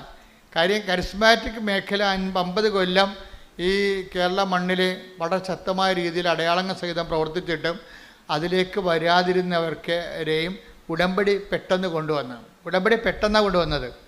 കാര്യം ഒരു 6 ദിവസം ധ്യാനം കൊണ്ടല്ല കൊണ്ടത്, 4 മണിക്കൂർ ക്ലാസ് കൊണ്ടാണ് ഇവർ ടാപ്പ് ചെയ്ത് കൊണ്ടുപോകുന്നത്. ഇത് ദൈവജ്ഞാനത്തിലുള്ള കാര്യമാണ്, ഞാൻ ബുദ്ധി കൊണ്ട് ആലോചിച്ചതല്ല. ഇത് നമ്മൾ ദൈവമായിട്ട് സഞ്ചരിച്ച് കഴിയുമ്പോൾ ഇത് എല്ലാ കാര്യങ്ങൾക്കും അതിൻ്റെ ഷോർട്ട് കട്ടുകളുണ്ട്. ഞാൻ എൻ്റെ സഹോദരനോട് പറയണത്, നിങ്ങളെപ്പോഴും ഒരു പ്രത്യേക പ്രശ്നവുമായിട്ടാണ് ഉടമ്പടി ചെയ്യണത്. പക്ഷേ അത് നിങ്ങളുടെ പ്രശ്നമാണ്, ദൈവത്തിൻ്റെ പ്രശ്നം അല്ല. ഇത് ഉടമ്പടി ദൈവത്തിൻ്റെ പ്രശ്നമാക്കി മാറ്റണം. ദൈവത്തിൻ്റെ പ്രശ്നം എന്താ? നിങ്ങളുടെ വളർച്ചയാണ്. ദൈവത്തിന് ഒരു പ്രശ്നമേ ഉള്ളൂ. നമുക്ക് ഒത്തിരി പ്രശ്നമില്ലേ, പക്ഷേ ദൈവത്തിന് ഒറ്റ പ്രശ്നമേ ഉള്ളൂ. എന്താ പ്രശ്നം? എൻ്റെ സ്വർഗസ്ഥനായ പരിപൂർണനായിരിക്കുന്ന പോലെ നിങ്ങളും പരിപൂർണരായിരിക്കണം. സുവിശേഷ വിഹിതമായൊരു പരിപൂർണതയിലേക്ക് ഈ ജഡിക മനുഷ്യനെ ഷെയ്ക്ക് ചെയ്തിട്ട് ആന്തരിക മനുഷ്യനെ പുനർജീവിപ്പിച്ചെടുക്കുന്ന ദൈവരാജ്യത്തിൻ്റെ ഒരു പ്രശ്നമാണ് ദൈവത്തിനുള്ളത്. അപ്പം അതുകൊണ്ട് എപ്പോഴും ഉടമ്പടിയിലുള്ളവർ, കൂടുതൽ സാധ്യതയുള്ളവർ, ദൈവാഭിമുഖ്യങ്ങളുള്ളവർ, ഇപ്പം ചിലർ 90 ദിവസം കഴിയുമ്പോൾ അവസാനിപ്പിക്കണത്, ഇപ്പോൾ വയറ്റിപ്പഴപ്പ് മാത്രമാണ് നിങ്ങളുടെ ഉദ്ദേശം എന്നുണ്ടെങ്കിൽ 90 ദിവസം കൊണ്ട് അവസാനിപ്പിക്കുക. അപ്പോൾ ദൈവത്തിന് അറിയാം, ഇപ്പോൾ 90 ദിവസം കൊണ്ട് ഉടമ്പടി തീർന്നവരുടെ വയറ്റിപ്പഴപ്പ് 8 ദിവസം പാസ്സാകുക അല്ലെങ്കിൽ വസ്തു വിൽക്കുക മാത്രമുള്ള ഒരു വയറ്റിപ്പഴപ്പ് പ്രശ്നം മാത്രമേ ഉള്ളൂ. പക്ഷേ ഉള്ള പ്രോബ്ലം എന്ന് വെച്ച് കഴിഞ്ഞാൽ നിങ്ങൾക്ക് നാളെ പ്രശ്നമുണ്ടാകും. വീണ്ടും നിങ്ങൾ ഉടമ്പടിയിലേക്ക് വരുമ്പോൾ നിങ്ങൾ ടാർഗറ്റഡ് ആവും. എന്താ കാര്യം? നിങ്ങൾ ദൈവത്തെ സമീപിക്കുന്നത് കേവലം വയറ്റിപ്പഴപ്പിന് വേണ്ടി മാത്രമാണെന്ന്. അത് നമ്മുടെ ലക്ഷ്യമാണത്, നമ്മുടെ കാര്യം നടക്കുക. പക്ഷേ ദൈവത്തിന് ഒരു ലക്ഷ്യമുണ്ട്. എന്താണത്?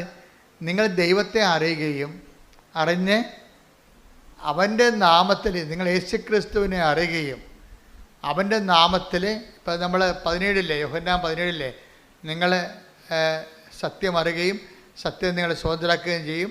നിങ്ങൾ യേശുക്രിസ്തുവിനെ അറിയുകയും അവൻ്റെ നാമത്തിൽ നിത്യജീവൻ പ്രാപിക്കുകയും ചെയ്യണം. അതാണ് ദൈവത്തിൻ്റെ ലക്ഷ്യം.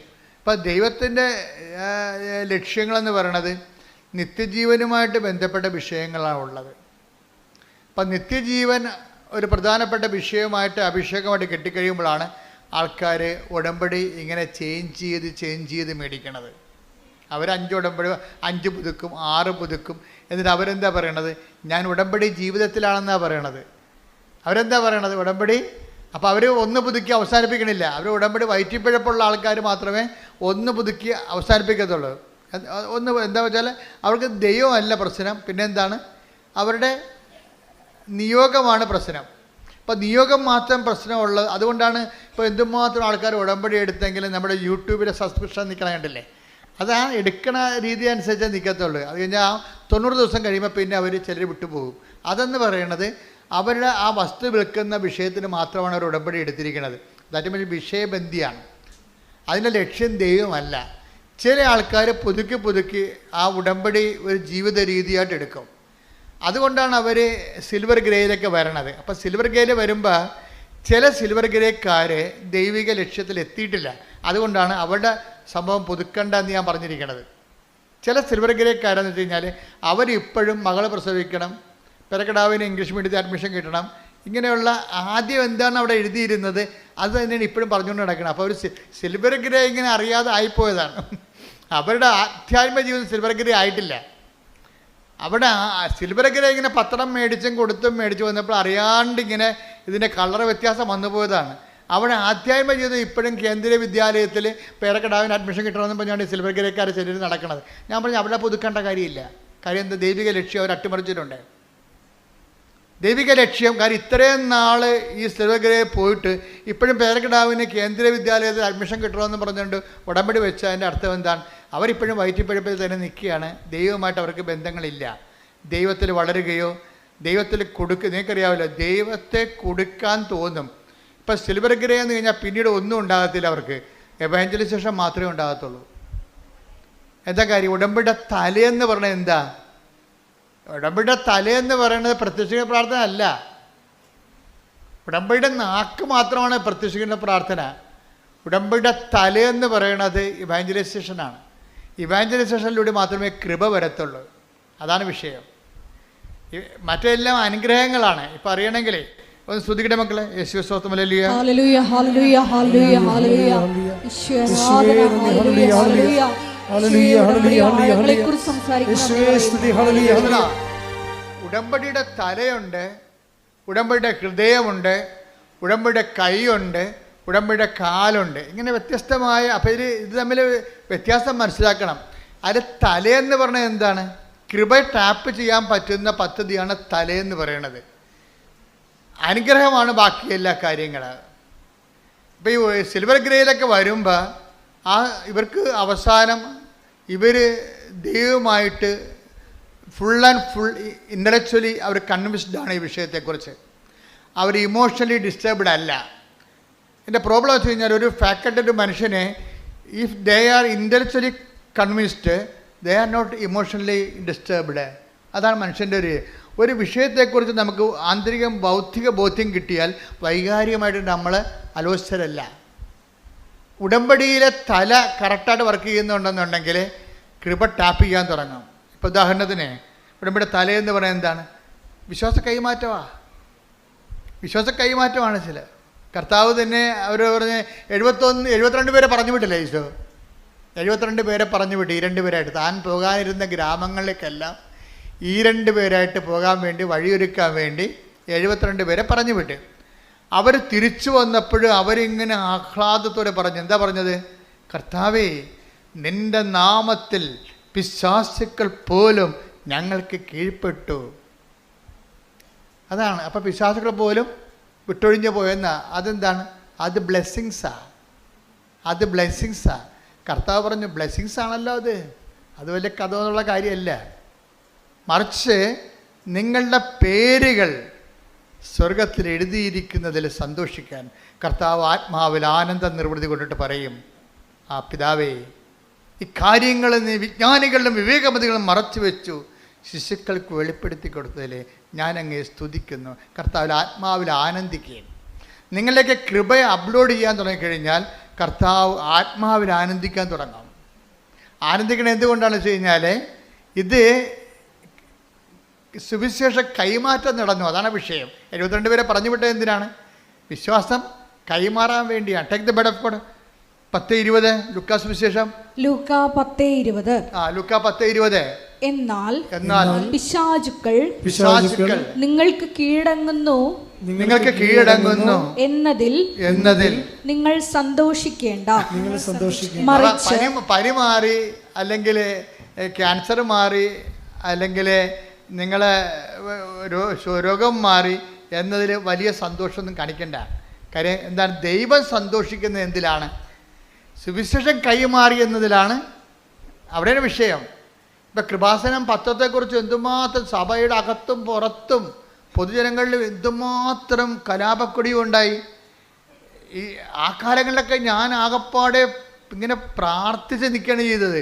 കാര്യം ഞങ്ങൾക്കറിയാമായിരുന്നു പത്രത്തിലാണ് ഈ സംഭവം ഇരിക്കണം മുഴുവനുമെന്ന്. പക്ഷേ പത്രം പുറത്തിറങ്ങുമ്പോൾ പിശാച് പല്ലും നഖവും കൊണ്ടാണ് വന്നത്. എത്രയെത്ര വീഡിയോ ഇതിനെതിരെ ഇറങ്ങി.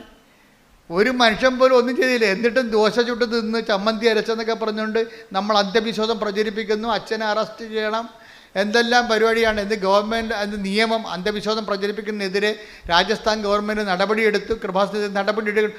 അങ്ങനെ പല്ലും നഖവും കൊണ്ട് പിശാച് 4 പാടുന്ന എളിക്കാൻ തുടങ്ങി.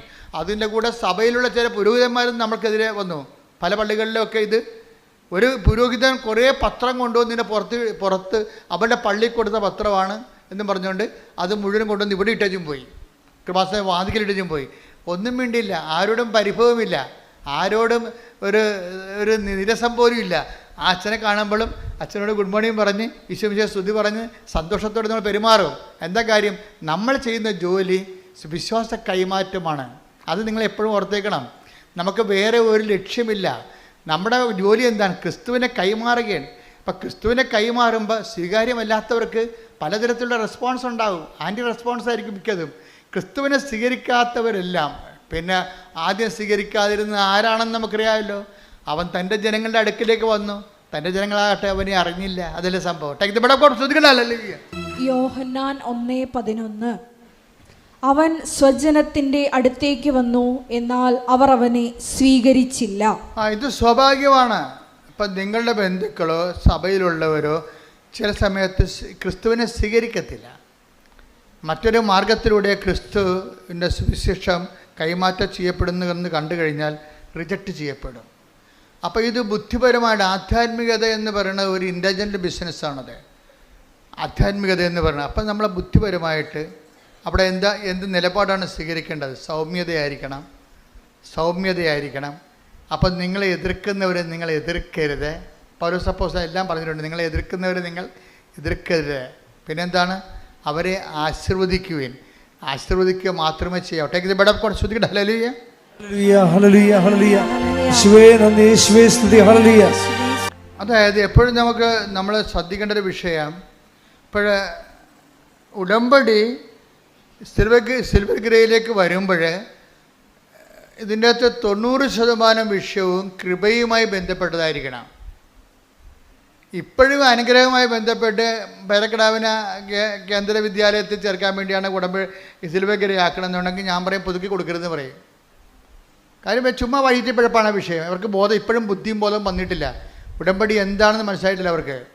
പക്ഷേ ചിലരുണ്ട് സുവിശേഷ കൈമാറ്റം തന്നെ 90% സുവിശേഷ കൈമാറ്റത്. കാര്യം സുവിശേഷ ഇപ്പം നിങ്ങൾ സുവിശേഷവും നമ്മൾ ഒരുമിച്ച് പറഞ്ഞാൽ എന്താണ്? Not by merit but by grace. എന്താണ് ഇത് വർക്കൗട്ട് ചെയ്യണത്? എന്താണ്? നോട്ട് ബൈ മെറിറ്റ്, നമ്മുടെ യോഗ്യതയാലല്ല, പിന്നെ എന്താണ്? കൃപയാലാണ്. അപ്പോൾ നമ്മുടെ മുമ്പിലുണ്ടാകുന്ന ഓപ്ഷൻ എന്താണ് കൃപ എവിടെ നിന്ന് കിട്ടുമെന്നല്ലേ? അപ്പോൾ സിൽവർ ഗ്രേയിലുള്ള ആൾക്കാർ കൃപയായിരിക്കണം 90% അവരുടെ ആസ്പയർ ചെയ്യേണ്ടത്. കൃപ എവിടെ നിന്നാണ് കിട്ടണത്? നമ്മൾ കഴിഞ്ഞ ആഴ്ച കണ്ടില്ലേ? എന്താ കണ്ടത്? സുവിശേഷ കൈമാറ്റത്തിനാണ് കൃപയുള്ളത്. മറ്റെല്ലാം ബ്ലെസ്സിങ്സാണ് ഉള്ളത്. ഗ്രേസ് ഉള്ളത് വചന കൈമാറ്റത്തിനേ ഉള്ളു.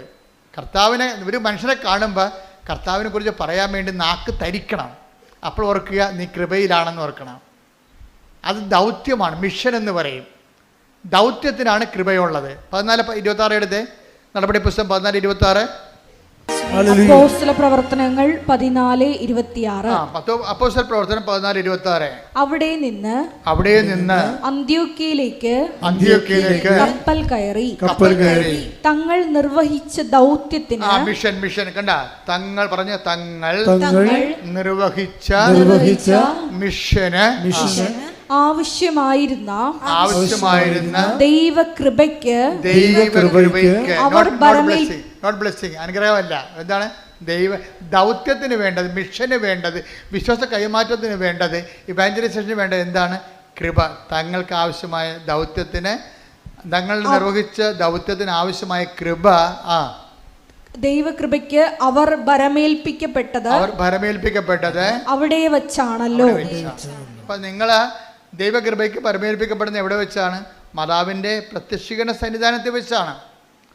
പ്രത്യക്ഷീകരണ സന്നിധാനത്തിൽ എന്താ സംഭവിക്കണത്? ദൈവകൃപയ്ക്ക് നിങ്ങൾ പരമേൽപ്പിക്കപ്പെടുകയാണ്. അപ്പം ഞാൻ ചോദിക്കുന്നത് നിങ്ങൾ മറുപടി, പ്രത്യക്ഷീകരണ സന്നിധാനം ചോദിച്ചാൽ നിങ്ങൾ എന്താ സംഭവിക്കണത്? പറഞ്ഞ ദൈവകൃപയ്ക്ക് ഞങ്ങൾ പരമേൽപ്പിക്കപ്പെടുന്നു. അപ്പൊ ദൈവകൃപയ്ക്ക് പരമേൽപ്പിക്കപ്പെടുന്നത് അതെങ്ങനെയാണ് പിന്നെ ആക്ടിവേറ്റ് ആകണത്? നിങ്ങൾ കൃപയുടെ പ്രവർത്തനങ്ങൾ ചെയ്യുമ്പോഴാണ്. കൃപയുടെ പ്രവർത്തനങ്ങൾ എന്ന് പറഞ്ഞാൽ എന്താണ്? അത് പിശാചുകൾ ഒഴിഞ്ഞു പോണതും പനി മാറണതും ക്യാൻസർ മാറണതും ഒന്നുമല്ല, അതൊക്കെ അനുഗ്രഹമാണ്. കൃപയുടെ പ്രവർത്തനം എന്താണ്? അതാണ് നമ്മൾ ആദ്യം 19 എത്ര കണ്ടത്? 10:20 വായിച്ചേ. ലുക്ക 10:20. എന്നാൽ എന്നാൽ പിശാചുക്കൾ പിശാചുക്കൾ നിങ്ങൾക്ക് കീഴടങ്ങുന്നു എന്നതിൽ നിങ്ങൾ സന്തോഷിക്കേണ്ട. ക്യാൻസർ മാറുന്നതിൽ അല്ല സന്തോഷം ഉണ്ടാകും തീർച്ചയായിട്ടും. പക്ഷെ അതിലല്ല യഥാർത്ഥ സന്തോഷം പറയുന്നത് എങ്ങനെയാണ്? എന്താണ്? മറിച്ച് നിങ്ങളുടെ പേരുകൾ സ്വർഗത്തിൽ എഴുതപ്പെട്ടിരിക്കുന്നു എന്നതിൽ സന്തോഷിക്കുവിൻ. അതെന്താ? കൃപയുടെ പ്രവർത്തനങ്ങളിൽ മാത്രമേ സ്വർഗത്തിൽ പേരെഴുതത്തുള്ളൂ. ക്യാൻസർ മാറിയ ആശുപത്രിയിലെ പേര് വെട്ടുകയുള്ളൂ, അല്ലേ? രോഗം മാറിയ പേര് വെട്ടണം എന്നല്ലേ അവർ പറയണത്. നമുക്ക് പേര് വെട്ടണ ആൾക്കാരായിട്ടല്ല മാറണം, പേര് എഴുതി ചേർക്കുന്ന ആൾക്കാരായിട്ട് മാറണം. എങ്ങനെയാണ് അത് പേരെഴുതി ചേർക്കുന്നത്? എങ്ങനെയാണ്? പിശാചുക്കൾ നിങ്ങൾക്ക് കീഴ്പ്പെടുത്തുന്നതിലല്ല, മറിച്ച് സ്വർഗത്തിൽ നിങ്ങളുടെ പേരുകൾ കർത്താവിൻ്റെ ഹൃദയത്തിൽ എഴുതി ചേർത്തിരിക്കുന്നത്. എന്തുകൊണ്ടാണ്? സുവിശേഷം കൈമാറുന്നതിലൂടെ. അതുകൊണ്ടാണ് നിങ്ങളുടെ അനുഭവങ്ങൾ പറഞ്ഞ് ചില ആൾക്കാർ പറയുകയും, അത് ഈ ആൾക്കാരൊക്കെ ഒരു മൈക്കുണ്ടെങ്കിൽ, ഒരു മൈക്ക് കിട്ടിയാൽ പിന്നെ അവരുടെ അനുഭവങ്ങൾ പറയാം. ഇതൊക്കെ പൊതുവായിട്ട് ഇടണമെങ്കിൽ ആദ്യം ഇത് വൈദ്യശാസ്ത്രം അത് വെരിഫൈ ചെയ്യേണ്ട സഭയിലുള്ള ചില പുരോഹിതന്മാർ പറയണതാണ്. എന്താ പറയണമെന്ന് വെച്ച് കഴിഞ്ഞാൽ, ഇങ്ങനെ ഒരു മൈക്ക് കിട്ടിയ ഒരു അനുഭവം പറഞ്ഞാൽ ഇതൊക്കെ പൊതുവായിട്ട് ഇങ്ങനെ ഇതിൽ യൂട്യൂബിലൊക്കെ ഇടണമെങ്കിൽ വെരിഫിക്കേഷൻ വേണ്ടതെന്ന്. അപ്പോൾ ആരാ വെരിഫൈ ചെയ്യേണ്ടത്? സൈക്കോളജി പഠിച്ചിട്ടുള്ള അക്കാഡമിഷ്യൻസാണ് വെരിഫൈ ചെയ്യേണ്ടത്, അല്ലെങ്കിൽ എന്തെങ്കിലും ദൈവശാസ്ത്രം പഠിച്ചിട്ടുള്ള ആരെങ്കിലുമാണ് വെരിഫൈ ചെയ്യേണ്ടത്. അവർക്ക് വെരിഫൈ ചെയ്യുന്നതിന് ഒരു പരിധികളുണ്ട്. ഇത് വെരിഫൈ ചെയ്യേണ്ട ഫസ്റ്റ് വിറ്റ്നസ് ആരാണ്?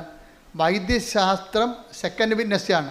ഫസ്റ്റ് വിറ്റ്നസ് ആരാണ്? ഇതിൻ്റെ ആ രോഗിയാണ്. ശരിക്കും രക്തസ്രാവക്കാർ രോഗം സുഖപ്പെട്ടത് ഏതെങ്കിലും വൈദ്യനെ പുരോഹിതനെ കാണിച്ചിട്ടാണ്? അല്ല, അത് സുഖപ്പെട്ടു വന്ന് ശരീരത്തിൽ അവർക്ക് ബോധ്യപ്പെട്ടു.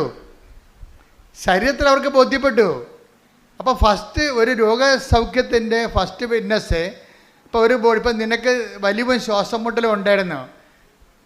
അപ്പോൾ ഡോക്ടർ പറയണക്കിപ്പോൾ എക്സ്റേ എടുത്ത് കഫമൊന്നും കാണുന്നില്ല എന്ന് പറഞ്ഞാലും നീ കുറച്ച് കഴിയുമ്പോൾ പുറത്തിറങ്ങുമ്പോൾ ചുമക്കും. അപ്പോൾ ഡോക്ടർ പറഞ്ഞ് കഫം ഇല്ലെങ്കിലും ചുമച്ചല്ല. അപ്പോൾ ഡോക്ടർ പറഞ്ഞ് അലർജി ആവും. അലർജിയുടെ ടെസ്റ്റ് നടത്താൻ പോയി 124 അലർജി ഉണ്ട്. ഏത് ടെസ്റ്റ് നടത്തും? അപ്പോൾ പൂർണ്ണമായിട്ട് ചില കാര്യങ്ങളെ നിങ്ങൾക്കറിയാം. അതായത് ആ രോഗി തന്നെയാണ്. ഇപ്പം കഴിഞ്ഞ ദിവസങ്ങളിൽ ഒരു സാക്ഷ്യം ഉണ്ടായി. ഞാൻ ഈ വൈദ്യശാസ്ത്രത്തെയോ സഭയുടെ പഠനങ്ങളോ എതിർക്കുകയൊന്നുമല്ല കേട്ടോ, കാര്യം അതെല്ലാം സത്യമായ കാര്യങ്ങളാണ്. പക്ഷേ എല്ലായിടത്തും കൊണ്ടുപോകുന്ന ഇപ്പം തെങ്ങിനും കവുങ്ങിനും ഒരേ തളപ്പ് വെക്കരുത്, തളപ്പ് വ്യത്യാസം വെക്കണം കുറച്ച്. കാര്യം എല്ലാത്തിനും ഒരു മനുഷ്യൻ്റെ അനുഭവങ്ങളെന്ന് പറയുമ്പോൾ ആ അനുഭവത്തിനൊരു ശാസ്ത്രീയ അടിത്തറ ഉണ്ടാകും. കാര്യം അവനിപ്പോൾ എനിക്ക് ചുമയില്ല, എൻ്റെ റെസ്പിറേറ്ററി സിസ്റ്റംസ് ഓക്കെ ആണെന്ന് എൻ്റെ സംസാരം കൊണ്ടാണ് ആദ്യം മനസ്സിലാകണത്, അല്ലാതെ ടെലസ്കോപ്പ് വെച്ചിട്ടല്ല മനസ്സിലാകണത്. സംസാരം കൊണ്ട് മനസ്സിലാകും. ഇപ്പോൾ ബ്രീത്ത് ഈസിയാണ്, ഇപ്പോൾ ബ്രീത്ത് ഈസി ആയിട്ടുണ്ട്. ബ്രീത്ത് ഈസി ആണെന്ന് ആരാ പറയേണ്ടത്? അത് ആ ചെയ്ത ആളാണ് പറയേണ്ടത്. ബ്രീത്ത് ഈസിയാണ്, എനിക്കിപ്പോൾ ശ്വസിക്കാൻ പറ്റുന്നുണ്ടെന്ന് ആരാ പറയേണ്ടത്? അപ്പോൾ പ്രാർത്ഥന കൊണ്ട് ചില ആൾക്കാർക്ക് അവർക്ക് വ്യക്തിപരമായ ചില ബോധ്യങ്ങൾ കിട്ടും. വ്യക്തിപരമായ ബോധ്യങ്ങളുടെ ശേഷം ആ വ്യക്തി വൈദ്യശാസ്ത്രത്തെ കാണണം. എനിക്ക് രോഗം മാറിയായിട്ട് തോന്നണം, വാട്ട് യു സേ? അവിടെ സെക്കൻഡ് ഓപ്ഷൻ വൈദ്യശാസ്ത്രത്തിനുണ്ട് അവിടെ. അപ്പോൾ അതായത് എനിക്ക് ഇപ്പം കഴിഞ്ഞ ദിവസങ്ങളിൽ ഒരു സാക്ഷ്യം ഉണ്ടായി. ഞാൻ ഈ സാക്ഷ്യം കണ്ടുകൊണ്ടാണ് ഇപ്പോൾ ഇങ്ങനെയൊക്കെ പറയാൻ കാര്യം. സാക്ഷ്യം എന്താണെന്ന് വെച്ച് കഴിഞ്ഞാൽ, ഒന്ന് ശ്രദ്ധിക്കട്ടെ മക്കളെ. യേശുസ്തോത്രം, ഹല്ലേലൂയ.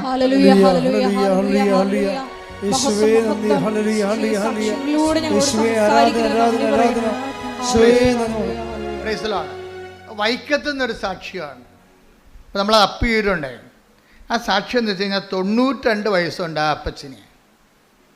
അപ്പച്ചൻ്റെ മകൾക്കൊരു 60, 62, 65 വയസ്സ് കാണും. 60 വയസ്സ് കൂടുതലുണ്ട് ഏതായാലും.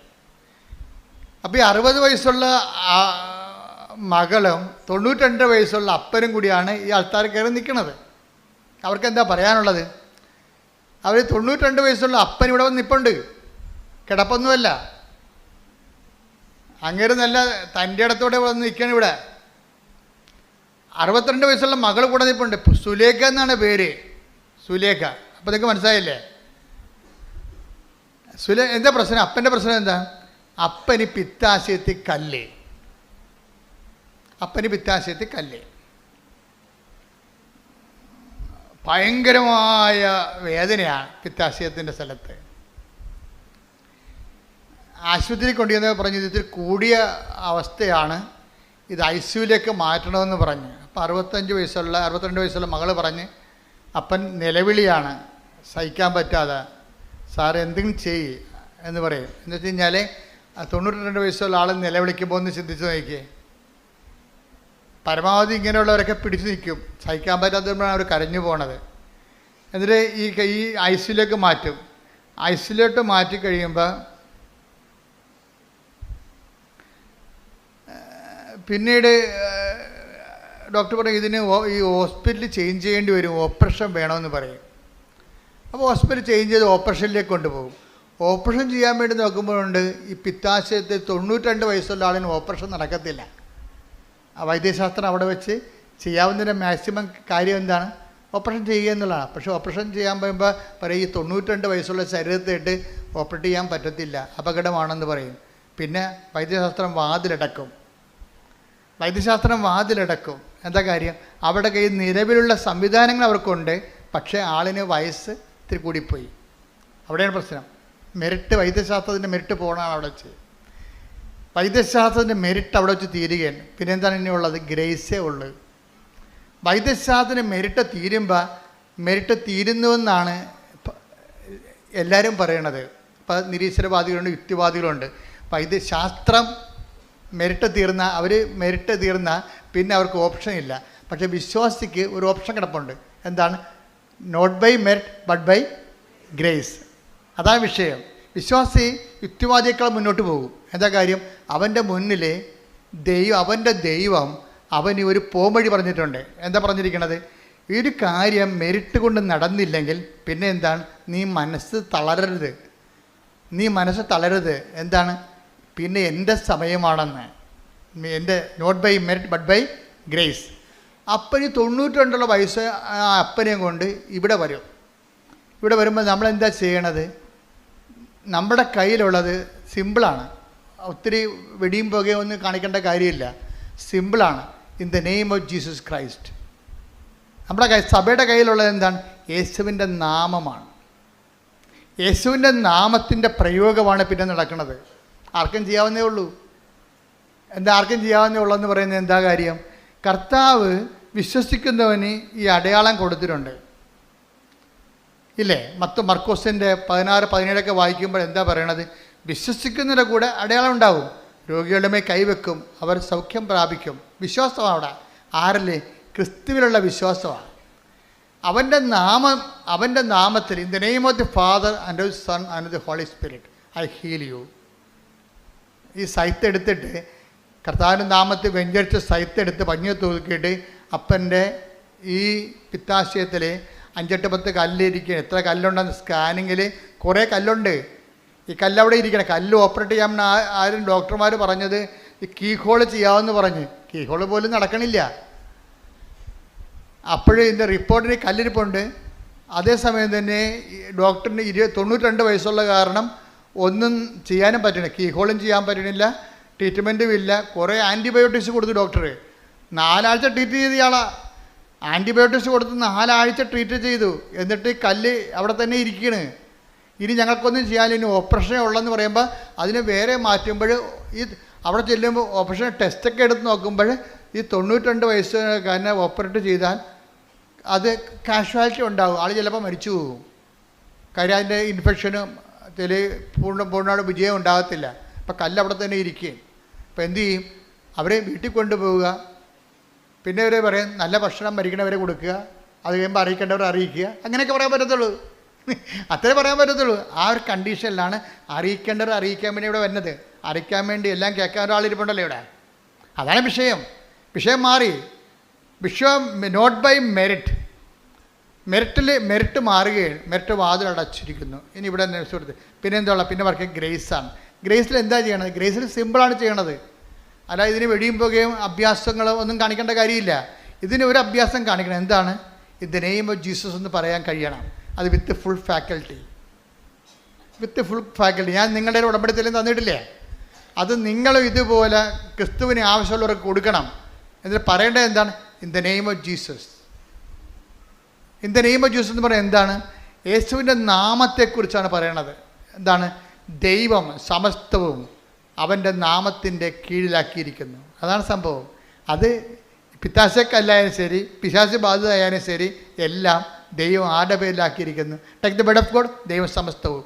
1 കൊരിന്തോസ് 15:27. 1 കൊരിന്തോസ് 15:27. ദൈവം സമസ്തവും. ഒന്ന് പറഞ്ഞ ദൈവം സമസ്തവും. ദൈവം സമസ്തവും അധീനമാക്കി തന്റെ പാദത്തിൻ കീഴാക്കിയിരിക്കുന്നു. അപ്പം എന്താ പറയാ? അപ്പോൾ ക്രിസ്തുവിൻ്റെ പാദത്തിൻ്റെ കീഴിലാണ് എന്താണ്? മനുഷ്യൻ്റെ എല്ലാ പ്രശ്നങ്ങളും സമസ്തവും എന്നാണ്. അല്ല, കുറച്ച് കാര്യം ക്രിസ്തുവിനും ഇപ്പം നമ്മുടെ മുഖ്യമന്ത്രിയും സ്റ്റേറ്റ് ഗവൺമെൻറ്റിനും വിമാനം ഉണ്ടാക്കാനൊന്നും പറ്റത്തില്ല, വിമാനം മേടിക്കാനും പറ്റത്തില്ല. അത് മേടിക്കേണ്ടത് ആരാണ്? Central government. നാണയം അടിക്കാൻ പറ്റുമോ? നാണയം അടിക്കാൻ പറ്റുമോ? യുദ്ധോപകരണങ്ങൾ മേടിക്കാൻ പറ്റുമോ? പറ്റത്തില്ല. അത് മോഡി പ്രധാനമന്ത്രി മേടിക്കണം. സമസ്തവും അധികാരം ഇവിടെ ഇല്ല. പക്ഷെ ക്രിസ്തു എന്ന് പറയുമ്പോൾ മനുഷ്യൻ്റെ ആവശ്യങ്ങളുടെ സമസ്തവുമാണ്. അതാ 1 കൊരിന്തോസ് 15:27 എന്ന് പറഞ്ഞ ദൈവം സമസ്തവും അവന്റെ പാദത്തിന്റെ കീഴിലാക്കിയിരിക്കുന്നു. കൈയടിച്ച് ശ്രദ്ധിക്കട്ടെ. ഹല്ലേലൂയ.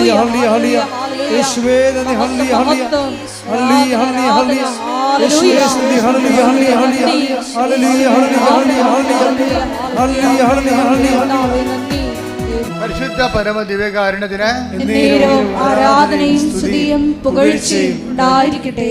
നമ്മുടെ സബ്ജക്ട് എന്താണ്? ദൈവം സമസ്തവും. പറഞ്ഞേ, ദൈവം സമസ്തവും അവന്റെ ഈശോയുടെ പാദത്തിന്റെ കീഴിലാക്കിയിരിക്കുന്നു. സമസ്തവും യേശുവിന്റെ നാമത്തിന്റെ കീഴിലാണ്.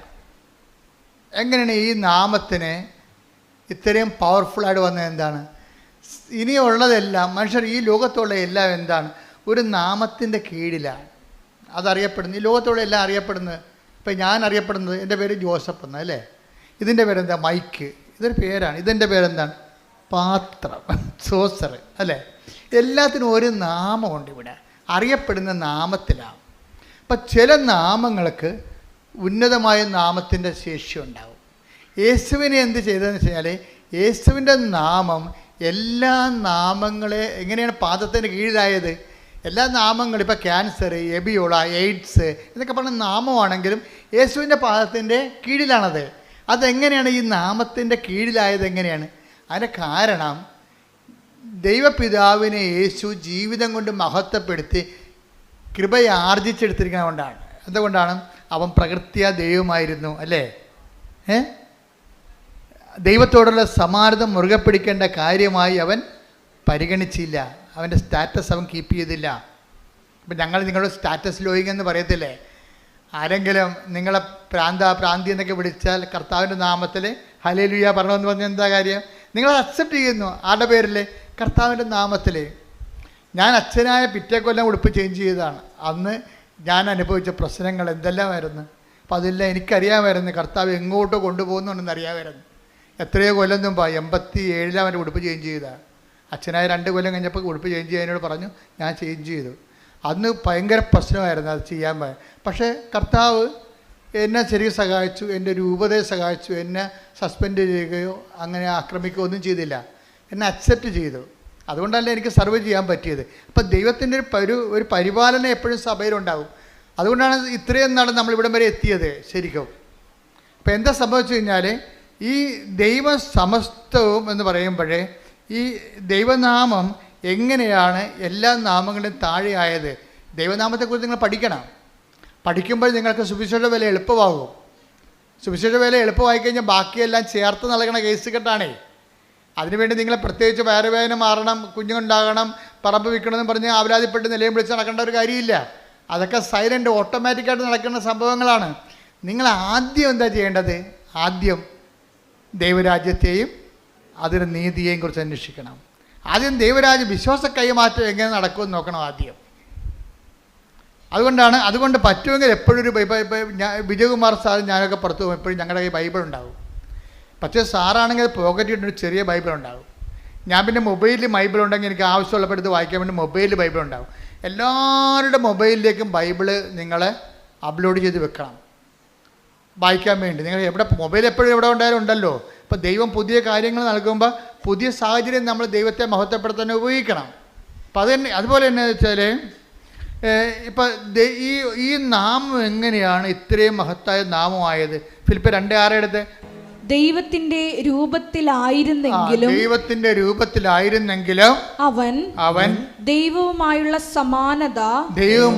സമാനത നിലനിർത്തേണ്ട ഒരു കാര്യമായി പരിഗണിച്ചില്ല. തന്നെ തന്നെ ശൂന്യനാക്കിക്കൊണ്ട് ദാസന്റെ രൂപം സ്വീകരിച്ച് മനുഷ്യരുടെ സാദൃശ്യത്തിൽ ആയിത്തീർന്ന് ആകൃതിയിൽ മനുഷ്യനെ പോലെ കാണപ്പെട്ടു. മരണം വരെ അതേ കുരിശു മരണം വരെ അനുസരണമുള്ളവനായി തന്നെ തന്നെ താഴ്ത്തി. ആകയാൽ ദൈവം അവനെ അത്യധികം ഉയർത്തി എല്ലാ നാമങ്ങൾക്കും ഉപരിയായ നാമം നൽകുകയും ചെയ്തു. അതിനാൽ അവന്റെ നാമം കേൾക്കുന്ന മാത്രയിലെ ഇത് യേശുവിന്റെ നാമത്തിന് മുമ്പിൽ സ്വർഗത്തിലും ഭൂമിയിലും പാതാളത്തിലുമുള്ള സകലരും മുട്ടുകൾ മടക്കുന്നതിനും യേശുക്രിസ്തു കർത്താവാണെന്ന് പിതാവായ ദൈവത്തിന്റെ മഹത്വത്തിനായി എല്ലാ നാവുകളും ഏറ്റുപറയുന്നതിനും വേണ്ടിയാണ്. ഈ ഫോർമുലയാണ് ഞങ്ങൾ ഉപയോഗിക്കുന്നത്. എന്താണ്? In the name of the father, പിതാവായ ദൈവത്തിന്റെ മഹത്വത്തിന് വേണ്ടി യേശുവിന്റെ നാമത്തിൽ. അതല്ലേ ഞങ്ങൾ ഉപയോഗിക്കുന്നത്. അപ്പൊ യേശു കർത്താവാണെന്ന് പറഞ്ഞാൽ പെട്ടെന്ന് സംഭവിക്കുന്ന ഫസ്റ്റ് പ്രൈമറി ഇഫക്റ്റ് എന്താണ്? പിതാവിൻ്റെ നാമം മഹത്വപ്പെടും. എന്താ കാര്യം? പിതാവാണ് യേശു ക്രിസ്തുവിൻ്റെ മഹത്വപ്പെടുത്തിയത്. അതുകൊണ്ട് തന്നെ നമ്മൾ ഒരു കാര്യം ചെയ്യുമ്പോൾ in the name of the Father എന്ന് ആദ്യം പറയും, and Son and the Holy Spirit. പിതാവായ ദൈവത്തിൻ്റെ മഹത്വത്തിനായി യേശുക്രിസ്തു പരിശുദ്ധാത്മാവിൻ്റെ സംസർഗത്തോടെ യേശുക്രിസ്തുവിൻ്റെ നാമത്തിൽ I command you the name of Jesus Christ to be healed. ഇത്രയേ ഉള്ള സാധനം, സിമ്പിളാണ്. ആർക്ക് വേണമെങ്കിലും പറയാം. പറയുമ്പോഴുള്ള പ്രശ്നം എന്ന് വെച്ച് കഴിഞ്ഞാൽ ആ വ്യക്തിയുടെ ഫാക്കൽറ്റി കറക്റ്റായിരിക്കണം, വേറെ പ്രശ്നമൊന്നുമില്ല. ആർക്ക് വേണമെങ്കിലും പറയരുത്.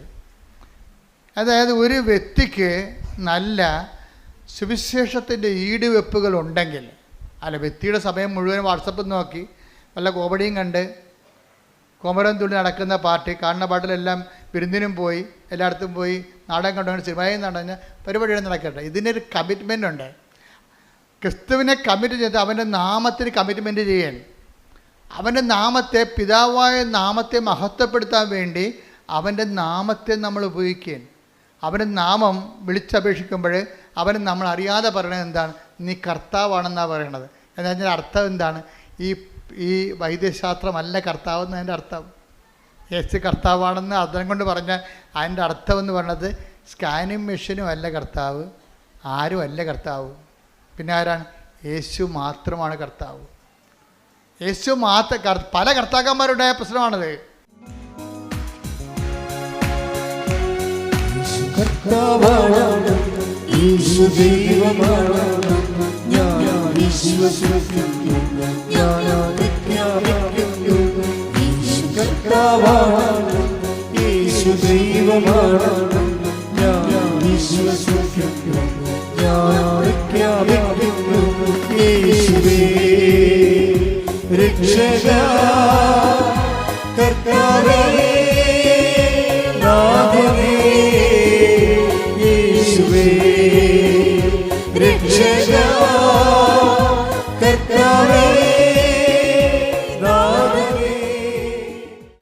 നിങ്ങൾ വിചാരിക്കുന്നത് വലിയ പ്രശ്നങ്ങളൊന്നും. നിങ്ങൾ എന്ത് ചെയ്യുക, നിങ്ങൾ വിഷയത്തിന് പ്രാധാന്യം കൊടുക്കുന്നത് കൊണ്ടാണ് ഇത് ലാഗ് ചെയ്ത് പോണത്.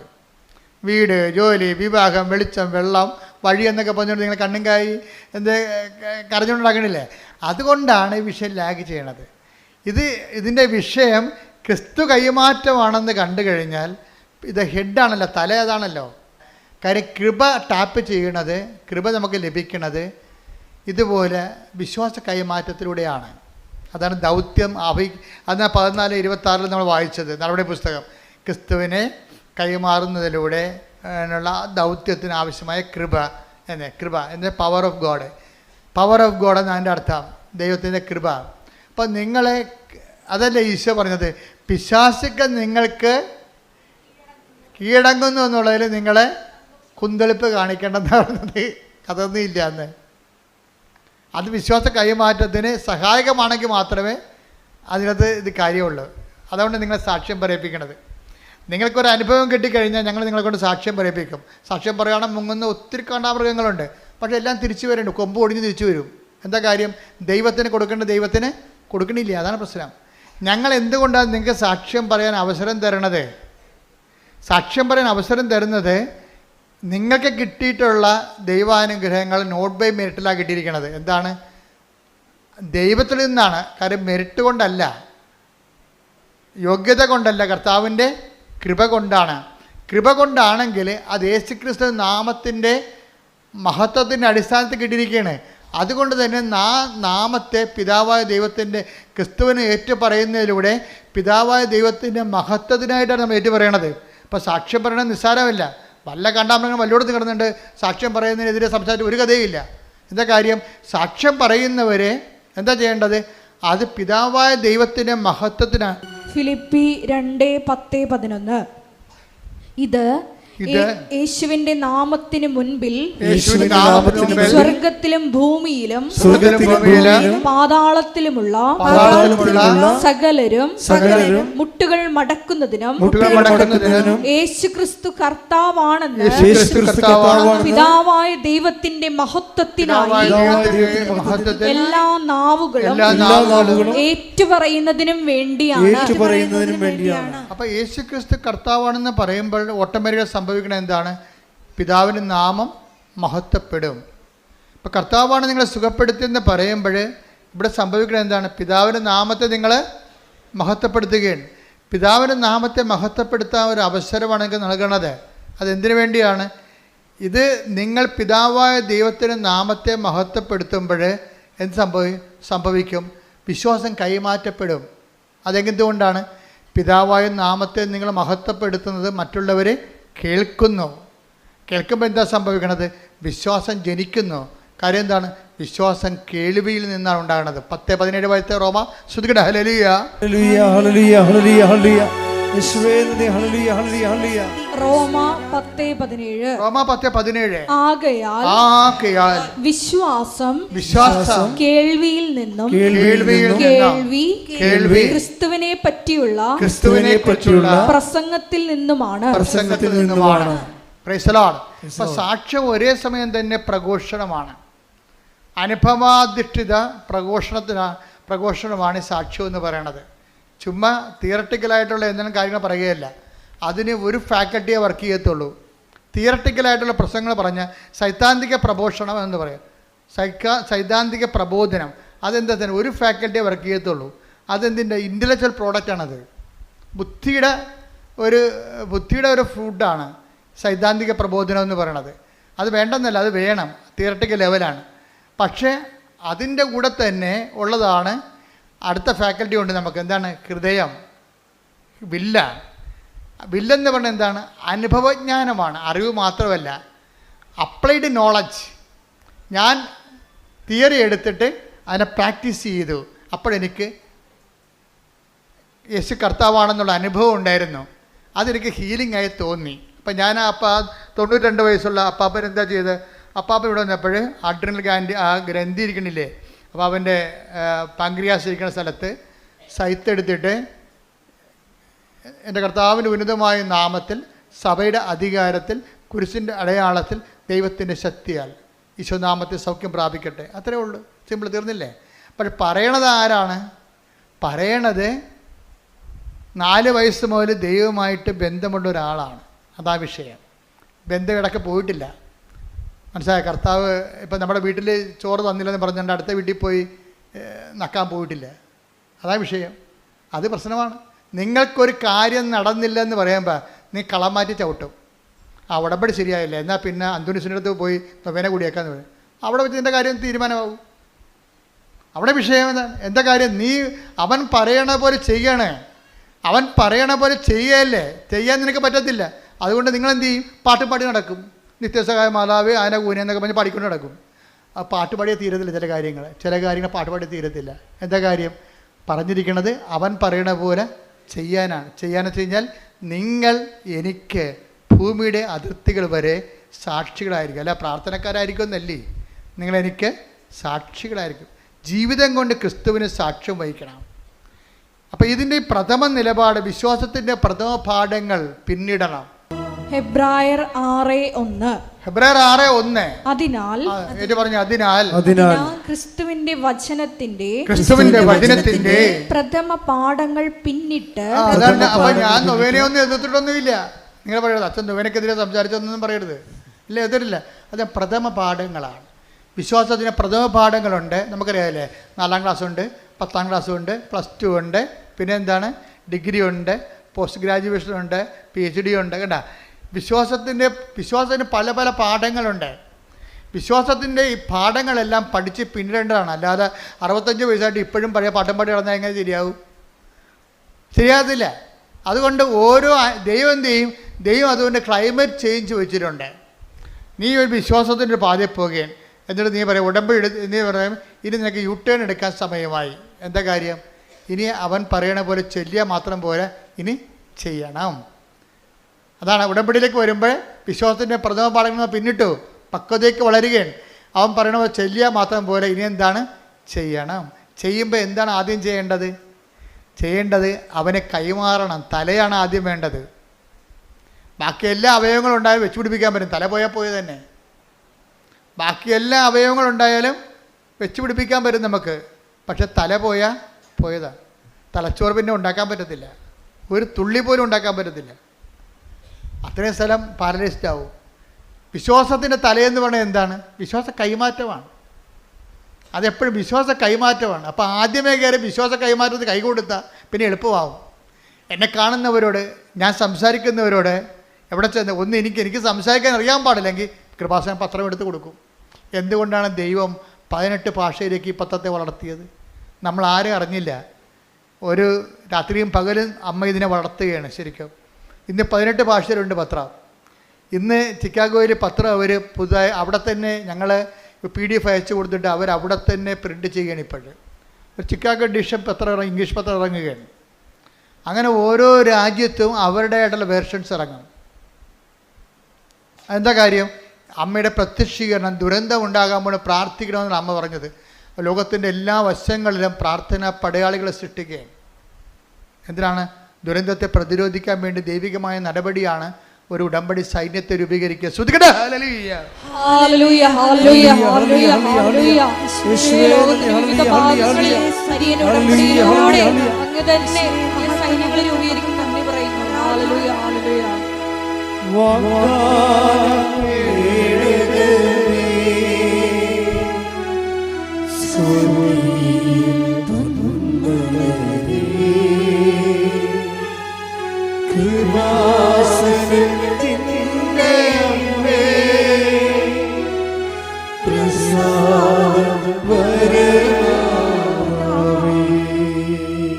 പരിശുദ്ധ പരമദിവ്യകാരുണ്യത്തിന് ആരാധനയും സ്തുതിയും പുകഴ്ചയും ഉണ്ടായിരിക്കട്ടെ. അപ്പോഴേ ഈ 92 വയസ്സുള്ള അപ്പൻ്റെ പാങ്ക്രിയാസിലെ കല്ലുകൾ നിറഞ്ഞ പാങ്ക്രിയാസിലെ ഓപ്പറേഷന് ഇനി ആൻറ്റിബയോട്ടിക്സ് കൊടുക്കുന്നതിന് സുഖപ്പെടാത്ത പാങ്ക്രിയാസിലെ ഓപ്പറേഷൻ നടത്താൻ 92 വയസ്സുകാർക്ക് പറ്റത്തില്ല എന്ന് പറഞ്ഞുകൊണ്ട് വൈദ്യശാസ്ത്രം റിജക്റ്റ് ചെയ്ത പാങ്ക്രിയാസിലെ എന്താ ചെയ്യണത്? സൈത്ത് പൂശിട്ട് പറയും എൻ്റെ കർത്താവിൻ്റെ ഉന്നതമായ നാമത്തിൽ. അപ്പം നാമമാണ് അവിടുത്തെ പ്രധാനപ്പെട്ടത്. എൻ്റെ കർത്താവിൻ്റെ നാമം ഉന്നതമായ നാമമാണ്. ഫിലിപ്പിയർ 2:7 അനുസരിച്ച് എൻ്റെ കർത്താവിൻ്റെ ഉന്നതമായ. അപ്പോൾ എൻ്റെ കർത്താവെന്ന് പറയാൻ കഴിയണം. ഞാനൊരിക്കലും നമ്മുടെ കർത്താവെന്ന് ഞാൻ പറയാറില്ല. ഒരിക്കലും പ്രാർത്ഥനയിൽ എൻ്റെ കർത്താവെന്ന് പറയത്തുള്ളൂ. നിങ്ങൾ കേട്ടിട്ടില്ലേ? എൻ്റെ കർത്താവിൻ്റെ ഉന്നതമായ നാം. അതായത് ഞാൻ ഈ 65 കൊല്ലം അല്ലെങ്കിൽ 61 കൊല്ലം 4 വയസ്സിലാണ് എനിക്ക് വിശ്വാസം കിട്ടണത്. അപ്പം ഈ 4 വയസ്സിന് തൊട്ട് ഇന്ന് വരെ ഞാൻ അനുഭവിച്ച ഒരു ക്രിസ്തുവുണ്ട്. അതെല്ലാത്തേക്ക് ഉന്നതമായൊരു ക്രിസ്തുവാണ്. ആരും എന്നെ പഠിപ്പിച്ച ക്രിസ്തുവല്ല, അനുഭവത്തിലൂടെ ഞാൻ കണ്ടറിഞ്ഞ എൻ്റെ കുടുംബത്തിൻ്റെ വിശുദ്ധമായ അപ്പൻ്റെ വിശ്വാസ പാരമ്പര്യത്തിൽ നിന്ന് കണ്ട് മനസ്സിലാക്കിയ ദൈവത്തെ സഭ എനിക്ക് താത്വികമായി പഠിപ്പിച്ചു തന്നു. സഭയുടെ പഠിപ്പിച്ചു തന്ന മൊത്തം ഞാൻ ഉൾക്കൊള്ളുകയും അതനുസരിച്ച് ക്ലാസ്സിൽ കൃത്യമായിട്ടിരുന്നത് പഠിച്ച് മനസ്സിലാക്കി അങ്ങനെ സഭയും കുടുംബവും കൂടി കൈമാറിയ ക്രിസ്തുവുണ്ട്. അതാണ് എൻ്റെ കർത്താവ്. അതിനെ ഞാൻ ആപ്ലിക്കേറ്റ് ചെയ്തിട്ടുണ്ട്. എൻ്റെ ജീവിതത്തിൻ്റെ അഗ്നി പരീക്ഷകളിലൂടെ ക്രിസ്തുവിൻ്റെ കുരിശ് ഞാൻ കയ്യിൽ നിന്ന് കളയാതെ ഞാൻ കുരിശ് ഈ കടൽ നീന്തി കടന്ന ചരിത്രം എനിക്കുണ്ട്. അപ്പോൾ അതങ്ങനെ വരുമ്പോഴാണ് അതിൽ എന്നെ കൂടെ സഹായിച്ച കർത്താവാണ് എൻ്റെ കർത്താവ്. ഇപ്പോൾ സ്പിരിറ്റ് ഓഫ് മേരി എന്ന് പറയത്തില്ല, മറിയത്തിൻ്റെ ആത്മാവ്. മറിയത്തിൽ ഇറങ്ങി വസിച്ച് രക്ഷണകൃത്യം പൂർത്തിയാക്കിയ മറിയത്തിൻ്റെ ദൗത്യം പൂർത്തിയാക്കിയതാണ് മറിയത്തിൻ്റെ ആത്മാവ്. ക്രിസ്തുവിൻ്റെ ആത്മാവുണ്ട്, കർത്താവിൻ്റെ ആത്മാവുണ്ട്. എവിടെയെല്ലാം വ്യത്യസ്തമായ രീതികളിൽ ദൈവത്തിൻ്റെ ആത്മാവ് ദൗത്യം പൂർത്തിയാക്കുമ്പോൾ അത് അവരുടെ പേരിൽ അറിയപ്പെടും. അതുപോലെ എൻ്റെ കർത്താവെന്ന് പറയുമ്പോൾ എൻ്റെ ജീവിതാനുഭവത്തിലൂടെ കർത്താവിന് സുവിശേഷമാകാനും സുവിശേഷമേകാനും വേണ്ടി കടന്നുപോയ അഗ്നിപരീക്ഷയുടെ കാലഘട്ടങ്ങളിൽ വിശ്വാസത്തെ മുറുകെ പിടിച്ചുകൊണ്ട് തന്നെ മുന്നേറിയ സാക്ഷ്യം വഹിച്ചുള്ള കാര്യം ആണ്. അത് പ്രഖ്യാപിക്കും എൻ്റെ കർത്താവിൻ്റെ ഉന്നതമായ നാമത്തിൽ. പിന്നെ എന്താണ്? സഭയാണ് എനിക്ക് പൗരോഹിത്യം നൽകുക. സഭയെ ഞാൻ അനുസ്മരിക്കും. എന്താ കാര്യം? സഭയില്ലേ പിന്നെ ഞാനില്ല. കാര്യം എന്താണ്? സഭയാണ് എനിക്ക് പട്ടം നൽകിയത്, കർത്താവിൻ്റെ അഭിഷേകം നൽകിയ കാര്യം. അപ്പോസ്തലികമായ അഭിഷേകം സഭയ്ക്ക് മാത്രമേ ഉള്ളൂ. അതുകൊണ്ടാണ് ഞാൻ എന്തെല്ലാം പ്രശ്നങ്ങൾ സഭയിലുണ്ടായിട്ട് ഞാൻ സഭയെ വിമർശിക്കാത്തതിൻ്റെ കാരണം എന്താ? സഭയെ ഞാൻ കഴിഞ്ഞ ദിവസങ്ങളിൽ അമേരിക്കയിൽ നിന്ന് അച്ഛൻ വന്നിട്ട് എന്നോട് മോൺസിഞ്ഞർ വന്നിട്ട് എന്നോട് കുറേ നേരം സംസാരിച്ചു. ഞാൻ പറഞ്ഞു, ഞാൻ സഭയ്ക്കെതിരെ ഒരിക്കലും സംസാരിക്കത്തില്ല. എന്താ കാര്യം? സഭയെ കർത്താവിൻ്റെ രക്തത്താൽ വീണ്ടെടുക്കുന്നതാണ് സഭ. നമ്മൾ സഭയെ സംസാരിച്ചെതിരെ ഒരു പോറൽ വന്നാൽ പിന്നെ അത് നികർത്താൻ നമുക്ക് പറ്റത്തില്ല. ഗർഭിണികളുടെ ശരീരത്തിൽ കുഞ്ഞുങ്ങളെ, മൂത്ത കുഞ്ഞുങ്ങളൊക്കെ വന്നിട്ട് അമ്മയുടെ വയറിലൊക്കെ, അമ്മേ ഈ വയറ് കുഞ്ഞുവാവ് എപ്പോൾ വരും എന്നൊക്കെ ചോദിച്ചിട്ട് പിള്ളേർ മാന്തത്തില്ലേ. അപ്പോൾ പിള്ളേരെ മാറ്റി നിർത്തും. എന്താ കാര്യം? പിള്ളേരുടെ കായ് നഖം വയറെ കൊണ്ടു കഴിഞ്ഞാൽ പാട് കിടക്കൂടാ. അതുപോലെ സഭയെ നമ്മൾ വിമർശിച്ചാൽ നമുക്കുമായിട്ട് പിന്നെ അത് ആ പാടായിട്ട് അവിടെ കിടക്കും. അതുകൊണ്ട് സഹിച്ച്, സഭയിൽ എന്തെല്ലാം പ്രശ്നങ്ങളുണ്ടെങ്കിലും സഹിച്ച് പ്രാർത്ഥിക്കാനേ പറ്റത്തുള്ളൂ. കാര്യം എന്താണ്? സഭയ്ക്ക് ആവശ്യമായത് വിശ്വാസികളുടെ സഹന പ്രാർത്ഥനകളാണ്. നമ്മൾ ഈ കാലത്തെ അതിജീവിക്കും. നമ്മൾ ഈ കാലത്തെ അതിജീവിക്കുമ്പോൾ എൻ്റെ മനസ്സിലുള്ളത് സത്യവും നീതിയും പെരുമാറണം. അതിൻ്റെ അകത്ത് ഒരു ഭാഗമായിട്ട് ആരും ഞാൻ തിരിക്കത്തില്ല. ഞാൻ തിരിക്കണേ എന്തുകൊണ്ടെന്ന് കഴിഞ്ഞാൽ എല്ലാവർക്കും നീതി കിട്ടണം, എല്ലാവരും കർത്താവിൻ്റെ കൃപയിലും ദൈവസ്നേഹത്തിലും നിലനിൽക്കണം. അതിനുവേണ്ടി നമ്മൾ സഹിച്ച് പ്രാർത്ഥിക്കും. ശ്രുതിക്കട്ടെ. Hallelujah, hallelujah, hallelujah, hallelujah, hallelujah. മഹത്വം, മഹത്വം. Hallelujah, hallelujah, hallelujah. അതാ എൻ്റെ കർത്താവിൻ്റെ ഉന്നതമായ നാമത്തിൽ. പിന്നെന്താ പറയണത്? സഭയുടെ അധികാരത്തിൽ. പിന്നെന്താണ്? കുരിശിൻ്റെ അടയാളത്തിൽ. ദൈവത്തിൻ്റെ ശക്തി, കൃപ എന്ന് പറഞ്ഞാൽ ദൈവത്തിൻ്റെ ശക്തിയല്ലേ? ദൈവത്തിൻ്റെ ശക്തിയാൽ. അപ്പം എൻ്റെ കർത്താവിൻ്റെ ഉന്നതമായ നാമത്തിൽ, സഭയുടെ അധികാരത്തിൽ, കുരിശിൻ്റെ അടയാളത്തിൽ. കുരിശിൻ്റെ അടയാളം എന്ന് പറയുന്നത് എന്താണ്? പാപത്തിന് പരിഹാരം ചെയ്ത് മനുഷ്യനെ വീണ്ടെടുത്തതിൻ്റെ വിജയചിഹ്നമാണ് കുരിശ്. കുരിശിൻ്റെ അടയാളത്തിൽ ദൈവത്തിൻ്റെ ശക്തി, കൃപയാൽ യേശുക്രിസ്തു ഉന്നതമായ നാമത്തിൽ നീ സൗഖ്യം പ്രാപിക്കട്ടെ. അപ്പം ആ സൗഖ്യം ഈ 92 വയസ്സുകാരൻ അനുഭവിച്ചിട്ട് അദ്ദേഹം ഇവിടുന്ന് സന്തോഷമായിട്ട് നടന്നു പോകുമ്പോൾ ആരാണ് സാക്ഷ്യം പറയുന്നത്? അദ്ദേഹമല്ലേ? അദ്ദേഹത്തിൻ്റെ ശരീരത്തിലല്ലേ പാങ്ക്രിയാസിൻ്റെ കല്ലുകൾ മാറിയെന്ന് അദ്ദേഹത്തിനാണ്. ഇങ്ങോട്ട് വന്ന ആളല്ല തിരിച്ചു പോണത്. അപ്പോൾ ആരാണ് ആദ്യം സാക്ഷ്യം പറയേണ്ടത്? വൈദ്യശാസ്ത്രമാണ്? അപ്പാപ്പനാണ്. പിന്നീട് പോയി സ്കാൻ ചെയ്ത് നോക്കിയപ്പോൾ ഒറ്റ കല്ലും കാണാനില്ല. അപ്പം ആ പ്രഥമ സാക്ഷി ആരാണ്? ആ രോഗി അനുഭവിച്ച രോഗിയാണ്. രണ്ടാമത്തെ സാക്ഷിയാണ് ആര്? വൈദ്യശാസ്ത്രം. അപ്പോൾ വൈദ്യശാസ്ത്രമാണ് എല്ലാമെന്ന് പറഞ്ഞു കഴിഞ്ഞാൽ രോഗി അപ്രസക്തനാണെന്നും വിവരമില്ലാത്തവനാണെന്നും ചുമ്മാ വിവരമില്ലാത്തവർ കൊട്ടിക്കൊഴിക്കേണ്ടതാണത്. എന്താ പ്രശ്നം എന്ന് വെച്ച് കഴിഞ്ഞാൽ ആ രോഗിയുടെ വിശ്വാസം സ്വീകരിക്കാനുള്ള കഴിവ് നമ്മൾ തള്ളിക്കളഞ്ഞിട്ട് കാര്യമില്ല. അത് കൊണ്ടുപോയി കുറച്ച് മെഷീൻസിന് കൊടുത്തിട്ട് കാര്യമില്ല. വിശ്വാസം ഏറ്റുപറഞ്ഞിട്ട് ആ രോഗി വിശ്വാസം ഏറ്റുപറഞ്ഞത് കൊണ്ടല്ലേ അദ്ദേഹത്തിന് സൗഖ്യം കിട്ടിയത്. അവൻ്റെ വിശ്വാസത്തെയാണ് നമ്മൾ സാക്ഷീകരിക്കേണ്ടത്, അല്ല വൈദ്യശാസ്ത്രത്തിൻ്റെ കയ്യിരിക്കണ മെഷീൻസിനല്ല. നീ പറഞ്ഞത് കേട്ടിട്ട് 10 പേര് ക്രിസ്തുവിനെ അറിഞ്ഞെന്ന് പറഞ്ഞാൽ തീർച്ചയായിട്ടും അത് ഏറ്റവും വലിയ കാര്യമാണ്.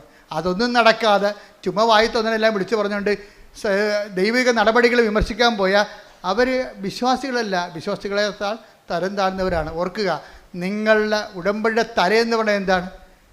അത് സുവിശേഷ വിശ്വാസ കൈമാറ്റമാണ്. ഇതിൻ്റെ ഹൃദയം എന്ന് പറഞ്ഞാൽ എന്താ? തല എന്താണ്? വിശ്വാസ കൈമാറ്റം. അല്ല നിങ്ങൾ പ്രത്യക്ഷീകരണ പ്രാർത്ഥന ചൊല്ലിയിട്ട് ഇങ്ങനെ ഞാൻ 350 പ്രാവശ്യം പ്രത്യക്ഷീകരണ പ്രാർത്ഥന ചൊല്ലി ഞാനെടുത്ത് മരിച്ച് തെങ്ങമുട്ടത്തിൽ എറിയും, അല്ല എന്ത് ചെയ്യാനാണ് ഈ സാധനത്തിന്? ഇതിനൊന്നും അറിയത്തില്ല. ഞാൻ 350 പ്രാവശ്യം പ്രത്യക്ഷീകരണ പ്രാർത്ഥന ചൊല്ലിയെന്നാണ്. നീ ഒരു പ്രാവശ്യം ചൊല്ലിയാൽ മതി, അതേ പറഞ്ഞിട്ടുള്ളൂ. പിന്നെ എന്താണ് പറയെന്താ? രണ്ടാമത്തത് അവൻ പറയണ പോലെ ചെയ്യണം. എന്ത് ചെയ്യണം? ആദ്യം വിശ്വാസ കൈമാറ്റം നടത്തണം. അതിന് നിനക്ക് സംസാരിക്കാൻ അറിയാൻ പാടില്ലെങ്കിൽ 18 ഭാഷ പത്രമുണ്ട്, അതുകൊണ്ട് കൊടുത്തിട്ട് കാര്യം പറയണം നിങ്ങൾ. പിന്നെന്താ ചെയ്യേണ്ടത്? പിന്നെ ചെയ്യേണ്ടത് രണ്ടാമത്തെ കാര്യം എന്താണ്? അവൻ പറയണ പോലെ ചെയ്യണം. അത് ഹൃദയം എന്താണ്? നിൻ്റെ കാരുണ്യപ്രവൃത്തികളാണ്. കാരുണ്യപ്രവൃത്തികളാണ് നിൻ്റെ ഹൃദയം. ഉടമ്പടിയുടെ തലയെന്ന് പറയണത് വിശ്വാസ കൈമാറ്റവും ഉടമ്പടിയുടെ ഹൃദയം എന്ന് പറയണത് കാരുണ്യപ്രവൃത്തികളുമാണ്. ആ കാരുണ്യപ്രവൃത്തികളെന്ന് പറയുമ്പോൾ ജാതിയും മതവും നോക്കാതെ ആവശ്യക്കാരനെ കണ്ടെത്തി, കാരണം നിങ്ങളുടെ ബന്ധുക്കൾക്കും സ്വന്തപ്പെട്ടവരും കൊടുക്കണമല്ല. ഉടമ്പടി ഹൃദയം എന്ന് പറയണത് നീ അനുഭവിക്കുന്ന ദൈവസ്നേഹത്തെ മറ്റു മക്കൾക്ക്, ആവശ്യക്കാർക്ക് ജാതി മതം നോക്കാതെ കൈമാറണം. രോഗികൾക്കായാലും ആവശ്യത്തിൽ ഇരിക്കുന്നവർക്കായാലും ആരായാലും. അത് എന്തെങ്കിലും തരത്തിലുള്ള ചെറിയ തരികിട പരിപാടിയല്ല, നിനക്ക് ചെയ്യാൻ പറ്റും. നിൻ്റെ കപ്പാസിറ്റി അനുസരിച്ചാണ് അവരെ സഹായിക്കേണ്ടത്. നിൻ്റെ കപ്പാസിറ്റി അനുസരിച്ച് അത് ചെയ്യണം. എന്താ? ദൈവസ്നേഹത്തോടെ ചെയ്യണം. അതാണ് എൻ്റെ ഹൃദയം എന്ന് പറയണത്. അപ്പോൾ അങ്ങനെയാണെങ്കിൽ പിന്നെ എന്താ സംഭവം? പെട്ടെന്നാണ് ഉടമ്പടി പുതുക്കപ്പെടുന്നത്. ഉടമ്പടി കൃപാസനത്തിൽ വന്ന് പുതുക്കുന്നതിനേക്കാൾ ഉപരി നിൻ്റെ ജീവിതം ഉടമ്പടി പ്രകാരമാണെങ്കിൽ നിൻ്റെ ജീവിതം തന്നെ പുതുക്കിക്കൊണ്ടേയിരിക്കും. ദൈവം പുതുക്കിക്കൊണ്ടേയിരിക്കും. അപ്പോഴതുകൊണ്ട് ഇതിൽ പ്രാർത്ഥനയുണ്ട്, പ്രയോഗമുണ്ട്, അതേസമയം തന്നെ പ്രഖ്യാപനങ്ങളുണ്ട്. ഇതെല്ലാം ദൈവത്തിൻ്റെ സ്നേഹത്തോടെ ചെയ്ത് ഉടമ്പടി സിൽവർ ഗ്രേയിലേക്ക് വരുമ്പോൾ നീ നല്ല 90% ഇവാഞ്ചലിസ്റ്റ് ആയിരിക്കണം. ആരാണ്? വിശ്വാസം കൈമാറി ദൈവസ്നേഹത്തോടെ വക്താവായിരിക്കണം. ഇവാഞ്ചലിസ്റ്റ് എന്ന് പറയുമ്പോൾ നീ ഒരിക്കൽ ചിലപ്പോൾ ആ പേര് കൊണ്ട് തെറ്റിദ്ധരിക്കും. ഞാൻ ഉദ്ദേശിക്കുന്നത് ദൈവസ്നേഹത്തിൻ്റെ വക്താവെന്നാണ് ഞാൻ ഉദ്ദേശിക്കണത്. നീ ഉടമ്പടി സിൽവർ ഗ്രേയിൽ വരുമ്പോൾ നിൻ്റെ വിഷയത്തെക്കാൾ ഉപരി ദൈവമായിരിക്കണം നിൻ്റെ 90% വിഷയം. ഞാൻ പറയും അങ്ങനെയുള്ളവർ നോക്കിയിട്ടാണ് ഇത് ഉടമ്പടി പുതുക്കി കൊടുക്കുക. ഇപ്പോൾ ഈ ഇന്ദ്രനീലം എന്ന് പറഞ്ഞിട്ട് ഒരു കളർ വരുന്നുണ്ട് ഉടമ്പടിയിൽ. ഇന്ദ്രനീലം എന്ന് വെച്ചാൽ എന്താണത്? അതായത് നമ്മളുടെ നല്ല കടുന്നീലമില്ലേ, ഈ പുസ്തകമൊക്കെ ഈ നമ്മുടെ പുറപ്പാടിൻ്റെ പുസ്തകത്തിലൊക്കെ വാഗ്ദാന പേടകം മൂടണത് ഇന്ദ്രനീലം കൊണ്ടാണ്, കടുന്നീലം കൊണ്ടാണ്. അപ്പോൾ കടുന്നീലം ഒരു കളറിനെ കുറിച്ച് ഞാൻ ആലോചിക്കുന്നുണ്ട്. സിൽവർ ഗ്രേയിലുള്ള ആൾക്കാർ അവരൊക്കെ പുതുക്കി കൊടുക്കും. അവർ കടുന്നീല കളറിലേക്ക് വരും. എന്ന് വെച്ചാൽ ഇന്ദ്രനീലം വാഗ്ദാന പേടകം മൂടുന്ന കളറിലേക്ക് വരും. അത് വരുമ്പോൾ എന്ത് ചെയ്യും? അവർ പൂർണ്ണമായിട്ടും കൃപ നിറഞ്ഞവളും അവർ തന്നെ വിശ്വാസ കൈമാറ്റം പ്രധാനപ്പെട്ട ലക്ഷ്യമായിട്ട് മാറുന്ന ഒരാൾക്കാരാണ് പുതുക്കി. അല്ലാതെ ഇപ്പോഴും മക്കൾക്ക് പേരക്കിടാവിന് കേന്ദ്ര വിദ്യാലയത്തിൽ ഇത് കിട്ടണം, വീട്ടിലെ ഓഹരി കിട്ടണം എന്നൊക്കെ പറഞ്ഞ് നടക്കുന്ന ആൾക്കാരില്ലേ, അവർക്കിത് പുതുക്കിയിട്ട് കാര്യമില്ല. അതുകൊണ്ടാണ്. അപ്പോൾ ദൈവത്തിന് വേണ്ടി ജീവിക്കുന്നവർക്ക് ഉടമ്പടി പുതുക്കി കൊടുക്കൊണ്ടിരിക്കും. ഏതാണ്? ഈ സിൽവർ ഗ്രേയും പിന്നെയും പുതുക്കി കൊടുക്കും. അപ്പം അതുകൊണ്ട് നിങ്ങൾ നല്ല അച്ഛൻ പറയുന്നത് മുഴുവനും ശരിയാണ്. ഞാനൊന്നും ചിന്തിക്കാതെയും ആലോചിക്കാതെയും കാര്യങ്ങൾ മനസ്സിലാക്കാതെയും പറയത്തില്ല. എല്ലാ വിഷയത്തിൻ്റെ മേലും നിങ്ങൾക്ക് വലിയ ദൈവാനുഗ്രഹം ഉണ്ടാകട്ടെ. കർത്താവിൻ്റെ കൃപയിൽ നിങ്ങൾ വളർന്ന് ആദ്യം ദൈവരാജ്യം അതിൻ്റെ നീതിയും നിറവേറ്റാനുള്ള അത്യാവശ്യാഭിഷേകം നിങ്ങൾക്ക് ലഭിച്ചു കഴിഞ്ഞാൽ ബാക്കിയുള്ളതെല്ലാം ദൈവം ചേർത്ത് നടക്കുന്നത് ഈ 6 കാര്യമായിരിക്കത്തില്ല. ഒരു ഒറ്റ ശ്വാസത്തിൽ ഒരു പെങ്കൊച്ച് കഴിഞ്ഞ ദിവസങ്ങളിൽ 14 സാക്ഷ്യം പറഞ്ഞു. അപ്പോൾ 6 കാര്യങ്ങളാണ് നടക്കുന്നത്. 6ഒന്നുമല്ല, എത്ര വേണമെങ്കിലും ദൈവം ചെയ്യും. ആദ്യം ദൈവിക കാര്യങ്ങളെ ക്രമീകരിക്കുക. എഴുന്നേൽക്കുക. പരിശുദ്ധ പരമ ദിവ്യകാരുണ്യത്തിന് ആരാധനയും സ്തുതിയും പുകഴ്ചയും ഉണ്ടായിരിക്കട്ടെ. പരിശുദ്ധ പരമ ദിവ്യകാരുണ്യത്തിന് ആരാധനയും സ്തുതിയും പുകഴ്ചയും ഉണ്ടായിരിക്കട്ടെ. നമുക്ക് 5 മിനിറ്റ് പ്രാർത്ഥന, അച്ഛനും സിസ്റ്ററും 5 മിനിറ്റ് പ്രാർത്ഥിക്കും. അതിനുശേഷം രോഗസൗഖ്യ പ്രാർത്ഥന. കർത്താവിൻ്റെ ഉന്നതമായ നാമത്തിൽ നമ്മെ ഓരോരുത്തരെയും പരിശുദ്ധ കൃപാസന മാതാവിൻ്റെ സംരക്ഷണയിൽ ഈ ദിവ്യകാരുണ്യനാഥനെ സമർപ്പിച്ച് പ്രാർത്ഥിക്കാം. ഇന്നത്തെ ഓരോ നിമിഷവും ഉടമ്പടിയുടെ ആത്മാവിനെ കുറിച്ച് അച്ഛൻ നമ്മളോട് സംസാരിച്ചു. ഈശോയെ, അവിടുത്തെ കൈമാറുവാൻ വേണ്ടി ഓരോ നിമിഷവും ഞങ്ങളെ സഹായിക്കണമേ.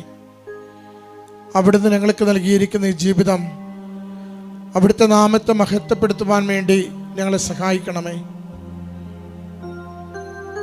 അവിടുത്തെ സ്നേഹം പങ്കുവെക്കുന്നതിന് വേണ്ടി ഞങ്ങളെ സഹായിക്കണമേ.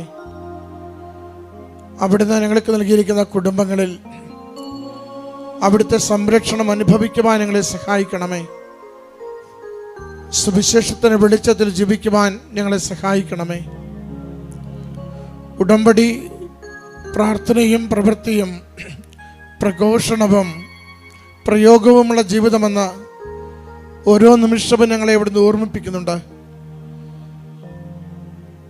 വിശ്വനാഥ, എല്ലാ മേഖലകളെയും അവിടുത്തേക്ക് സമർപ്പിച്ച് പ്രാർത്ഥിക്കുന്നു.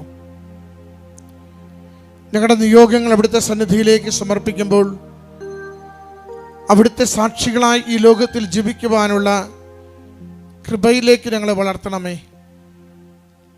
താൽക്കാലിക നന്മകൾക്ക് വേണ്ടി ഞങ്ങൾ പ്രാർത്ഥിക്കുമ്പോൾ നിത്യമായി നിലനിൽക്കുന്ന സമാധാനത്തിലേക്ക് ഞങ്ങളുടെ ജീവിതങ്ങളെ ഉയർത്തുവാൻ അവിടുന്ന് കൃപയാകണമേ.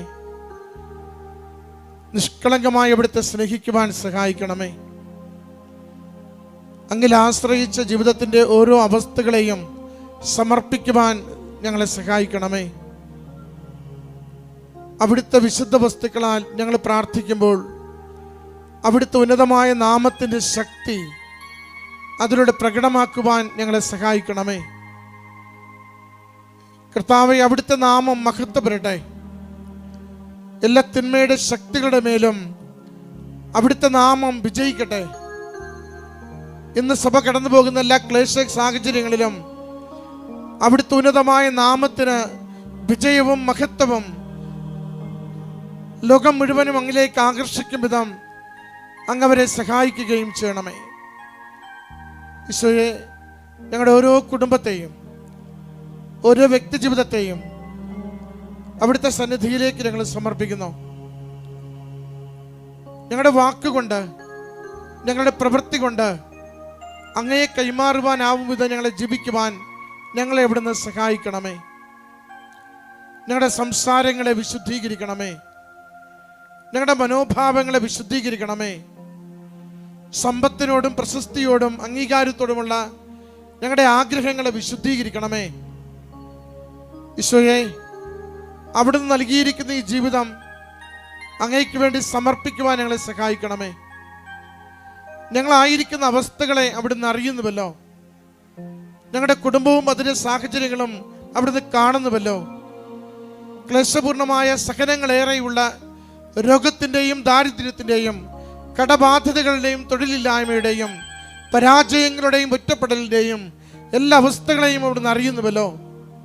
ഈശോയെ, ഞങ്ങൾ എത്ര കണ്ട് ക്ലേശത്തിലൂടെ കടന്നു പോകുമ്പോഴും അവിടുത്തെ ഉന്നതമായ നാമത്തെ സ്തോത്രം ചെയ്യുന്നു. അവിടുത്തെ ഉന്നതമായ നാമത്തിൽ ആഗ്രഹിച്ച് ആശ്രയിച്ച് വിശ്വസിക്കുന്നു. ഇന്നെന്തായിരുന്നാലും ഗുണകരമായി മാറ്റിത്തരുവാൻ അവിടുത്തെ നാമത്തിന് ശക്തിയുണ്ടെന്ന് ഞങ്ങൾ വിശ്വസിച്ചേറ്റു പറയുന്നു.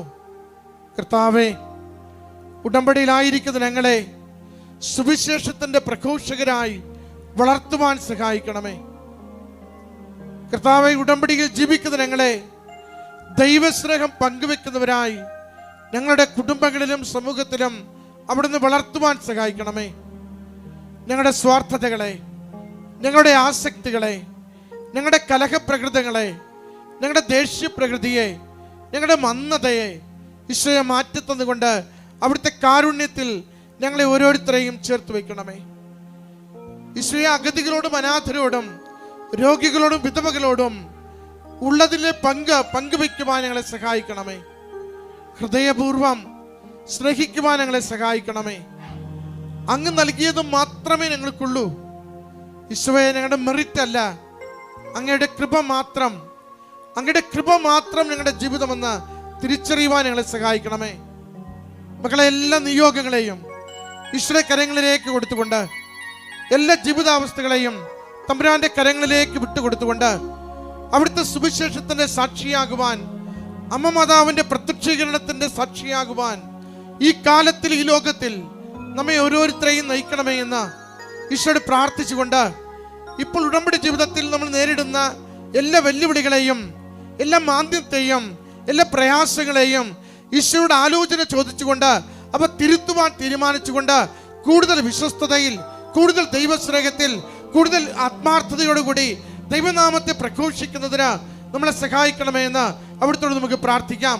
സ്തുതിച്ച് പ്രാർത്ഥിച്ച് നമ്മുടെ ജീവിതങ്ങളെയും ഉടമ്പടി പ്രകാരമുള്ള നിയോഗങ്ങളെയും യേശുവിന്റെ സാക്ഷികളാകുവാൻ, ലോകത്തിന്റെ അതിർത്തിയോളം അവിടുത്തെ എത്തിക്കുവാൻ, വാക്കുകൊണ്ട് പറയുവാനാവാത്തത് കൃപാസനം പത്രത്തിലൂടെ പങ്കുവെക്കുവാൻ നമ്മളെ ശക്തിപ്പെടുത്തണമെന്ന് പ്രാർത്ഥിച്ചുകൊണ്ട് ഒരുമിച്ച് സ്തുതിക്കട്ടെ. ഹല്ലേലൂയ.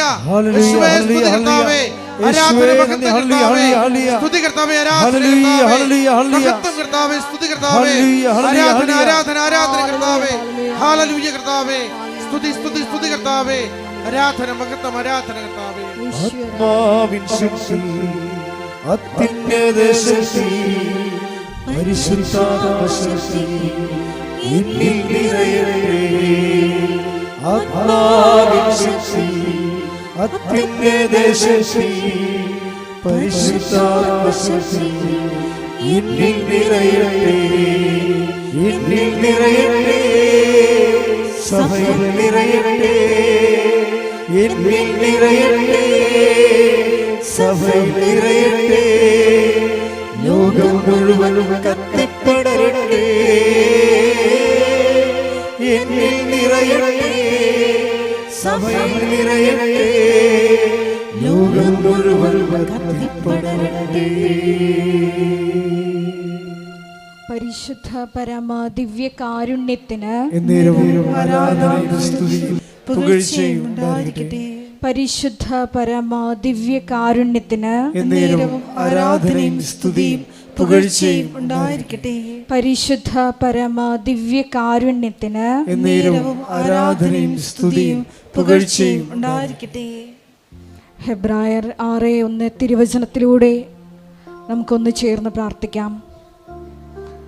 ക്രിസ്തുവചനത്തിൻ്റെ പ്രഥമ പാഠങ്ങൾ പിന്നിട്ടുകൊണ്ട് പക്വതയിലേക്ക് വളരുവാനുള്ള വലിയ അഭിഷേകത്തിനായി ആഗ്രഹിച്ച് നമുക്ക് ഹൃദയത്തിൽ പ്രാർത്ഥിക്കാം. യേശുവിൻ്റെ ശിഷ്യന്മാരോട് അവിടുന്ന് അരുളി ചെയ്തതുപോലെ പിശാചുക്കൾ നിങ്ങൾക്ക് കീഴടങ്ങുന്നു എന്നതിൽ നിങ്ങൾ സന്തോഷിക്കേണ്ട, മറിച്ച് നിങ്ങളുടെ പേരുകൾ സ്വർഗത്തിൽ എഴുതപ്പെട്ടിരിക്കുന്നു എന്നതിനെ ഓർത്ത് നിങ്ങൾ സന്തോഷിക്കുമെന്ന്. ഈശോയെ, മരിയൻ ഉടമ്പടിയിൽ നിവൃത്തിയാകുന്ന ഓരോ നിയോഗങ്ങളെ പ്രതിയുള്ള സന്തോഷമല്ല, മറിച്ച് ക്രിസ്തുവിനെ കൈമാറുന്നതിലുള്ള സന്തോഷമാണ് യഥാർത്ഥത്തിൽ ഒരു വിശ്വാസിക്ക് വേണ്ടതെന്ന് നീ വചനത്തിലൂടെ സംസാരിക്കുകയായിരുന്നു. മരിയൻ ഉടമ്പടിയുടെ തല എന്നത് ഈ സുവിശേഷ കൈമാറ്റമാണ്, ക്രിസ്തു കൈമാറ്റമാണ് എന്ന വലിയ വെളിപാടിന് ഞങ്ങൾ നന്ദി പറയുന്നു. ഈശോയെ, ഇവിടെ നിന്ന് മരിയൻ ഉടമ്പടിയെടുത്ത് ലോകത്തിൻ്റെ വിവിധ ഭൂഖണ്ഡങ്ങളിലോട്ട് പോയിട്ടുള്ള ഓരോ മക്കളെയും കുടുംബങ്ങളെയും ഞങ്ങൾ ഈ അൾത്താരയിൽ പ്രത്യേകമായി സമർപ്പിക്കുന്നു. ഈശോയെ, ഞങ്ങളെ ഓരോരുത്തരെയും കണ്ടുമുട്ടുന്ന ഓരോ വ്യക്തികൾക്കും സുവിശേഷം കൈമാറുവാൻ പ്രത്യേകമായി അഭിഷേകം ചെയ്യണമേ എന്ന് ഞങ്ങൾ ഒരു നിമിഷം പ്രാർത്ഥിക്കുന്നു. മരിയൻ ഉടമ്പടിയുടെ ഹൃദയം എന്നത് കാരുണ്യ പ്രവൃത്തികളാണെന്ന് ഈശോയെ നീ വെളിപ്പെടുത്തിയല്ലോ.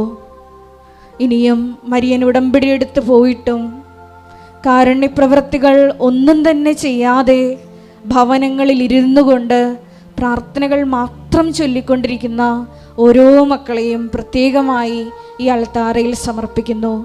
ഈശോയെ, അവർക്ക് യോഹന്നാൻ 2:5 തിരുവചനം അനുസരിച്ചുകൊണ്ട് അവൻ പറയുന്നത് പോലെ ഈശോയെ കൊടുക്കുവാൻ കാരുണ്യ പ്രവർത്തികളിലൂടെ നിന്റെ വെളിച്ചം മറ്റുള്ളവർക്ക് പകുത്തു കൊടുക്കുവാൻ ഈശോയെ ഈ ആരാധനയിലൂടെ അവരെ പ്രത്യേകമായി അഭിഷേകം ചെയ്യണമേ എന്ന് പ്രാർത്ഥിക്കുന്നു. ഈശോ സമസ്തവും അവൻ്റെ പാദത്തിൻ കീഴിലാക്കിയിരിക്കുന്ന വ്യക്തിയാണ്. ഈശോയുടെ നാമം കേൾക്കുന്ന മാത്രയിൽ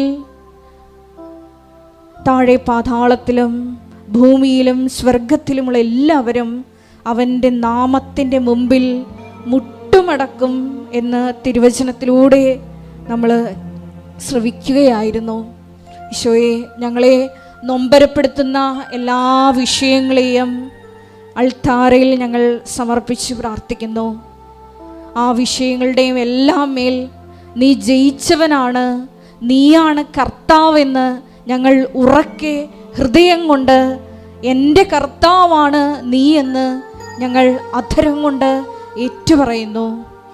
ഈശോയെ, പിതാവായ ദൈവത്തിൻ്റെ മഹത്വത്തിനായി ഞങ്ങളുടെ എല്ലാ പ്രതിസന്ധികളെയും, ഞങ്ങൾ ഇന്ന് അഭിമുഖീകരിച്ചു കൊണ്ടിരിക്കുന്ന രോഗാവസ്ഥകളാകാം, ഞങ്ങളെ വിഷമിപ്പിക്കുന്ന വ്യക്തികളാകാം, സാഹചര്യങ്ങളാകാം, എന്തു തന്നെയായാലും ഈശോയെ, അവിടെയെല്ലാം നിന്റെ കൃപ പ്രവർത്തിച്ച് നീയാണ് കർത്താവ്, എൻ്റെ കർത്താവെന്ന് ഉറക്കെ പ്രഖ്യാപിച്ചുകൊണ്ട് ഞങ്ങളെയും സാക്ഷികളായി ഉയർത്തണമേ എന്ന് നമുക്ക് പ്രത്യേകമായിട്ട് പ്രാർത്ഥിക്കാം.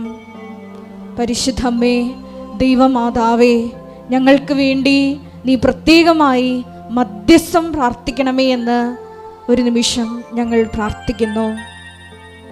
നമ്മുടെ എല്ലാ വിഷയങ്ങളും സമർപ്പിച്ചുകൊണ്ട് ഒരു നിമിഷം നമുക്ക് ശക്തമായി സ്തുതിക്കാം. ഹല്ലേലൂയ, മഹത്വം മഹത്വം, ആരാധന ആരാധന, ഹല്ലേലൂയ ഹല്ലേലൂയ, യേശുവേ ആരാധന, ഹല്ലേലൂയ ഹല്ലേലൂയ, മഹത്വം മഹത്വം, ആരാധന ആരാധന, ഹല്ലേലൂയ ഹല്ലേലൂയ.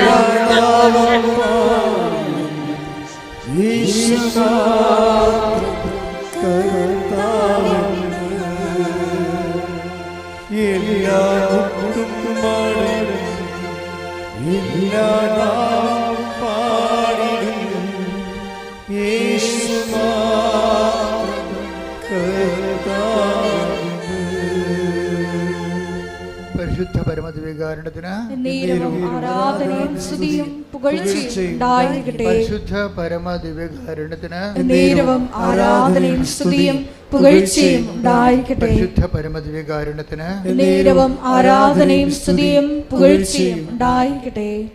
പ്രിയമുള്ളവരെ, ഉടമ്പടിയുടെ ശിരസിനെ കുറിച്ചാണ് നമുക്കിന്ന് വെളിപാട് കിട്ടിയത്.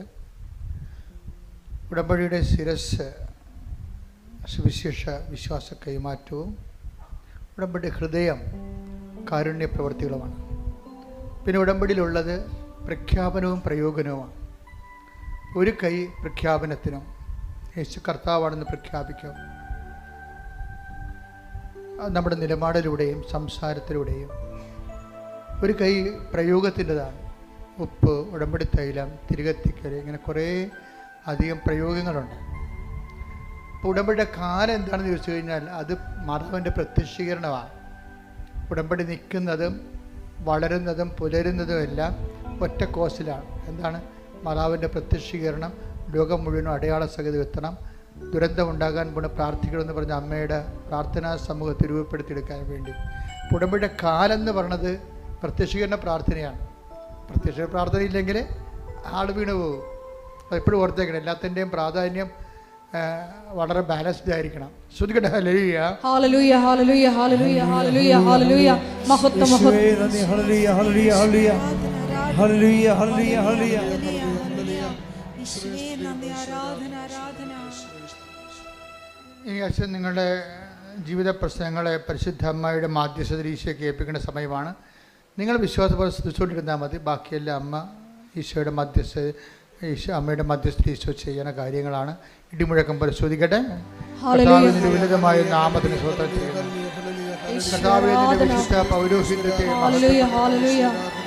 കർത്താവിൽ സഭയിലുള്ള സാന്നിധ്യം പ്രകടമാക്കി 38 വർഷം ഞാൻ അർപ്പിച്ച കൃപാന്റെ യുവതിയാണ്. കൃപാസ്ഥാനത്താലെ ഇവനോട് പ്രത്യക്ഷപ്പെട്ട പരിശുദ്ധ അമ്മയുടെ മാധ്യസ്ഥത്തിൽ ഞങ്ങൾ ആശ്രയിക്കപ്പെട്ടു. കർത്താവേ, ഉച്ചമുതൽ ഉള്ളംകാല് വരെ അസ്ഥികളിലും പേശികളിലും കൊശങ്ങളിലും കർത്താവിന് എത്തപ്പെടട്ടെ. കർത്താവിന്റെ കരം നിങ്ങൾക്ക് ആവശ്യിക്കട്ടെ. ഈശോ ഈശോ ഈശോ ഞങ്ങളുടെ വിശുദ്ധ പൗരോഹിത്യത്തെ മഹത്വപ്പെടുത്തണമേ. കർത്താവേ, കർത്താവേ, സഭയിലുള്ള സാന്നിധ്യം പ്രകടമാക്കണമേ. മാർഗരോഗങ്ങള്, തീരാവേദികള്, ജീവിത ദുരിതങ്ങള്, ജീവ തടസ്സങ്ങള് യേശു ക്രിസ്തുവിന്റെ നാമത്തില് മാറിപ്പോകട്ടെ. ശ്രുതികട്ടെ.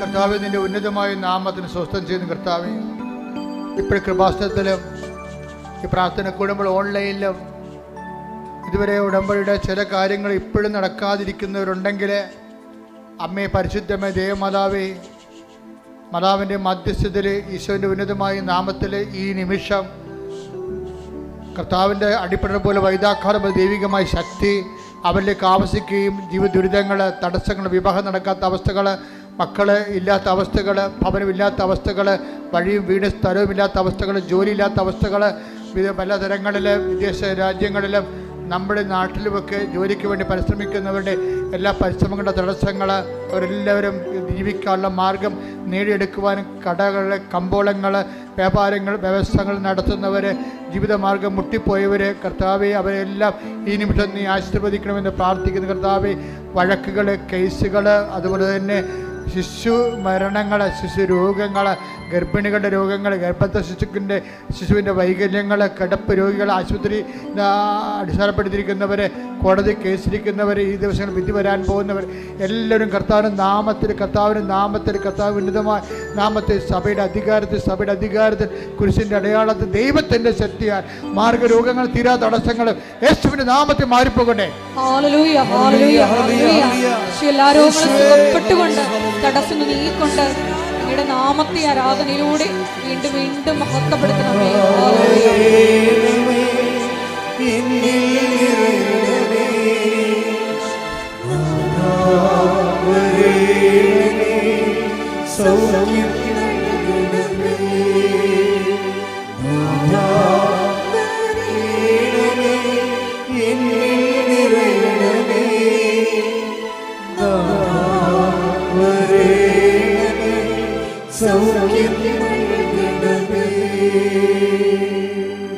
എല്ലാവരും മുട്ടി നിൽക്കുക.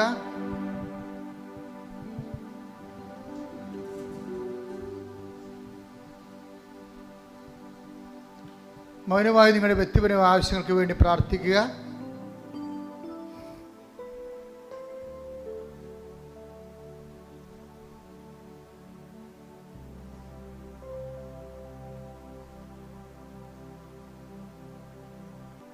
എൻ്റെ പ്രിയപ്പെട്ടവരെ, സമാപനാശീർവാദത്തിന് സമയമാണ്. മരിയനോടുമ്പടിയിൽ സമർപ്പിച്ചിരിക്കുന്ന എല്ലാ വിഷയങ്ങളും ദേവമാതാവിൻ്റെ മധ്യസ്ഥയിൽ ദിവ്യകാരുണ്യ സന്നിധിയിൽ സമർപ്പിച്ച് പ്രാർത്ഥിച്ചുകൊണ്ട് പരിശുദ്ധ അമ്മയുടെ പ്രത്യക്ഷീകരണത്തിൻ്റെ സ്ഥിരം സാക്ഷികളാക്കി ഞങ്ങളെയും ഞങ്ങളുടെ കുടുംബത്തെയും നിത്യത വരെയും ഉയർത്തി നിലനിർത്തണമേ എന്ന് പ്രാർത്ഥിച്ചുകൊണ്ട് ശിരസ്സ് നമിച്ച് നമുക്ക് ദിവ്യകാരുണ്യ നാഥൻ്റെ ആശീർവാദം സ്വീകരിക്കാം.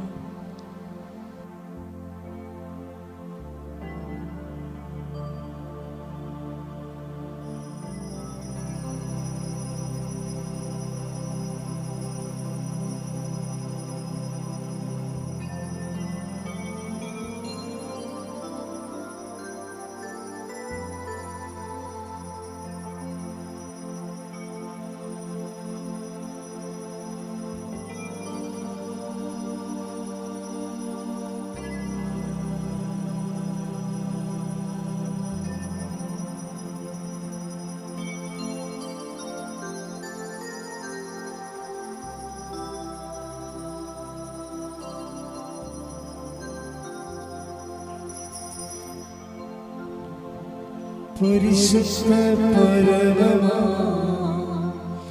ദിവ്യകാരുണ്യമേ,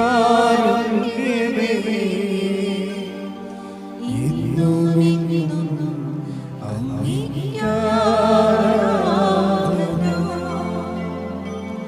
പരിശുദ്ധ പരമമാ ദിവ്യകാരുണ്യമേ, എന്നുമെന്നും അങ്ങേക്കാരാധന. പരിശുദ്ധ പരമമാ ദിവ്യകാരുണ്യമേ, എന്നുമെന്നും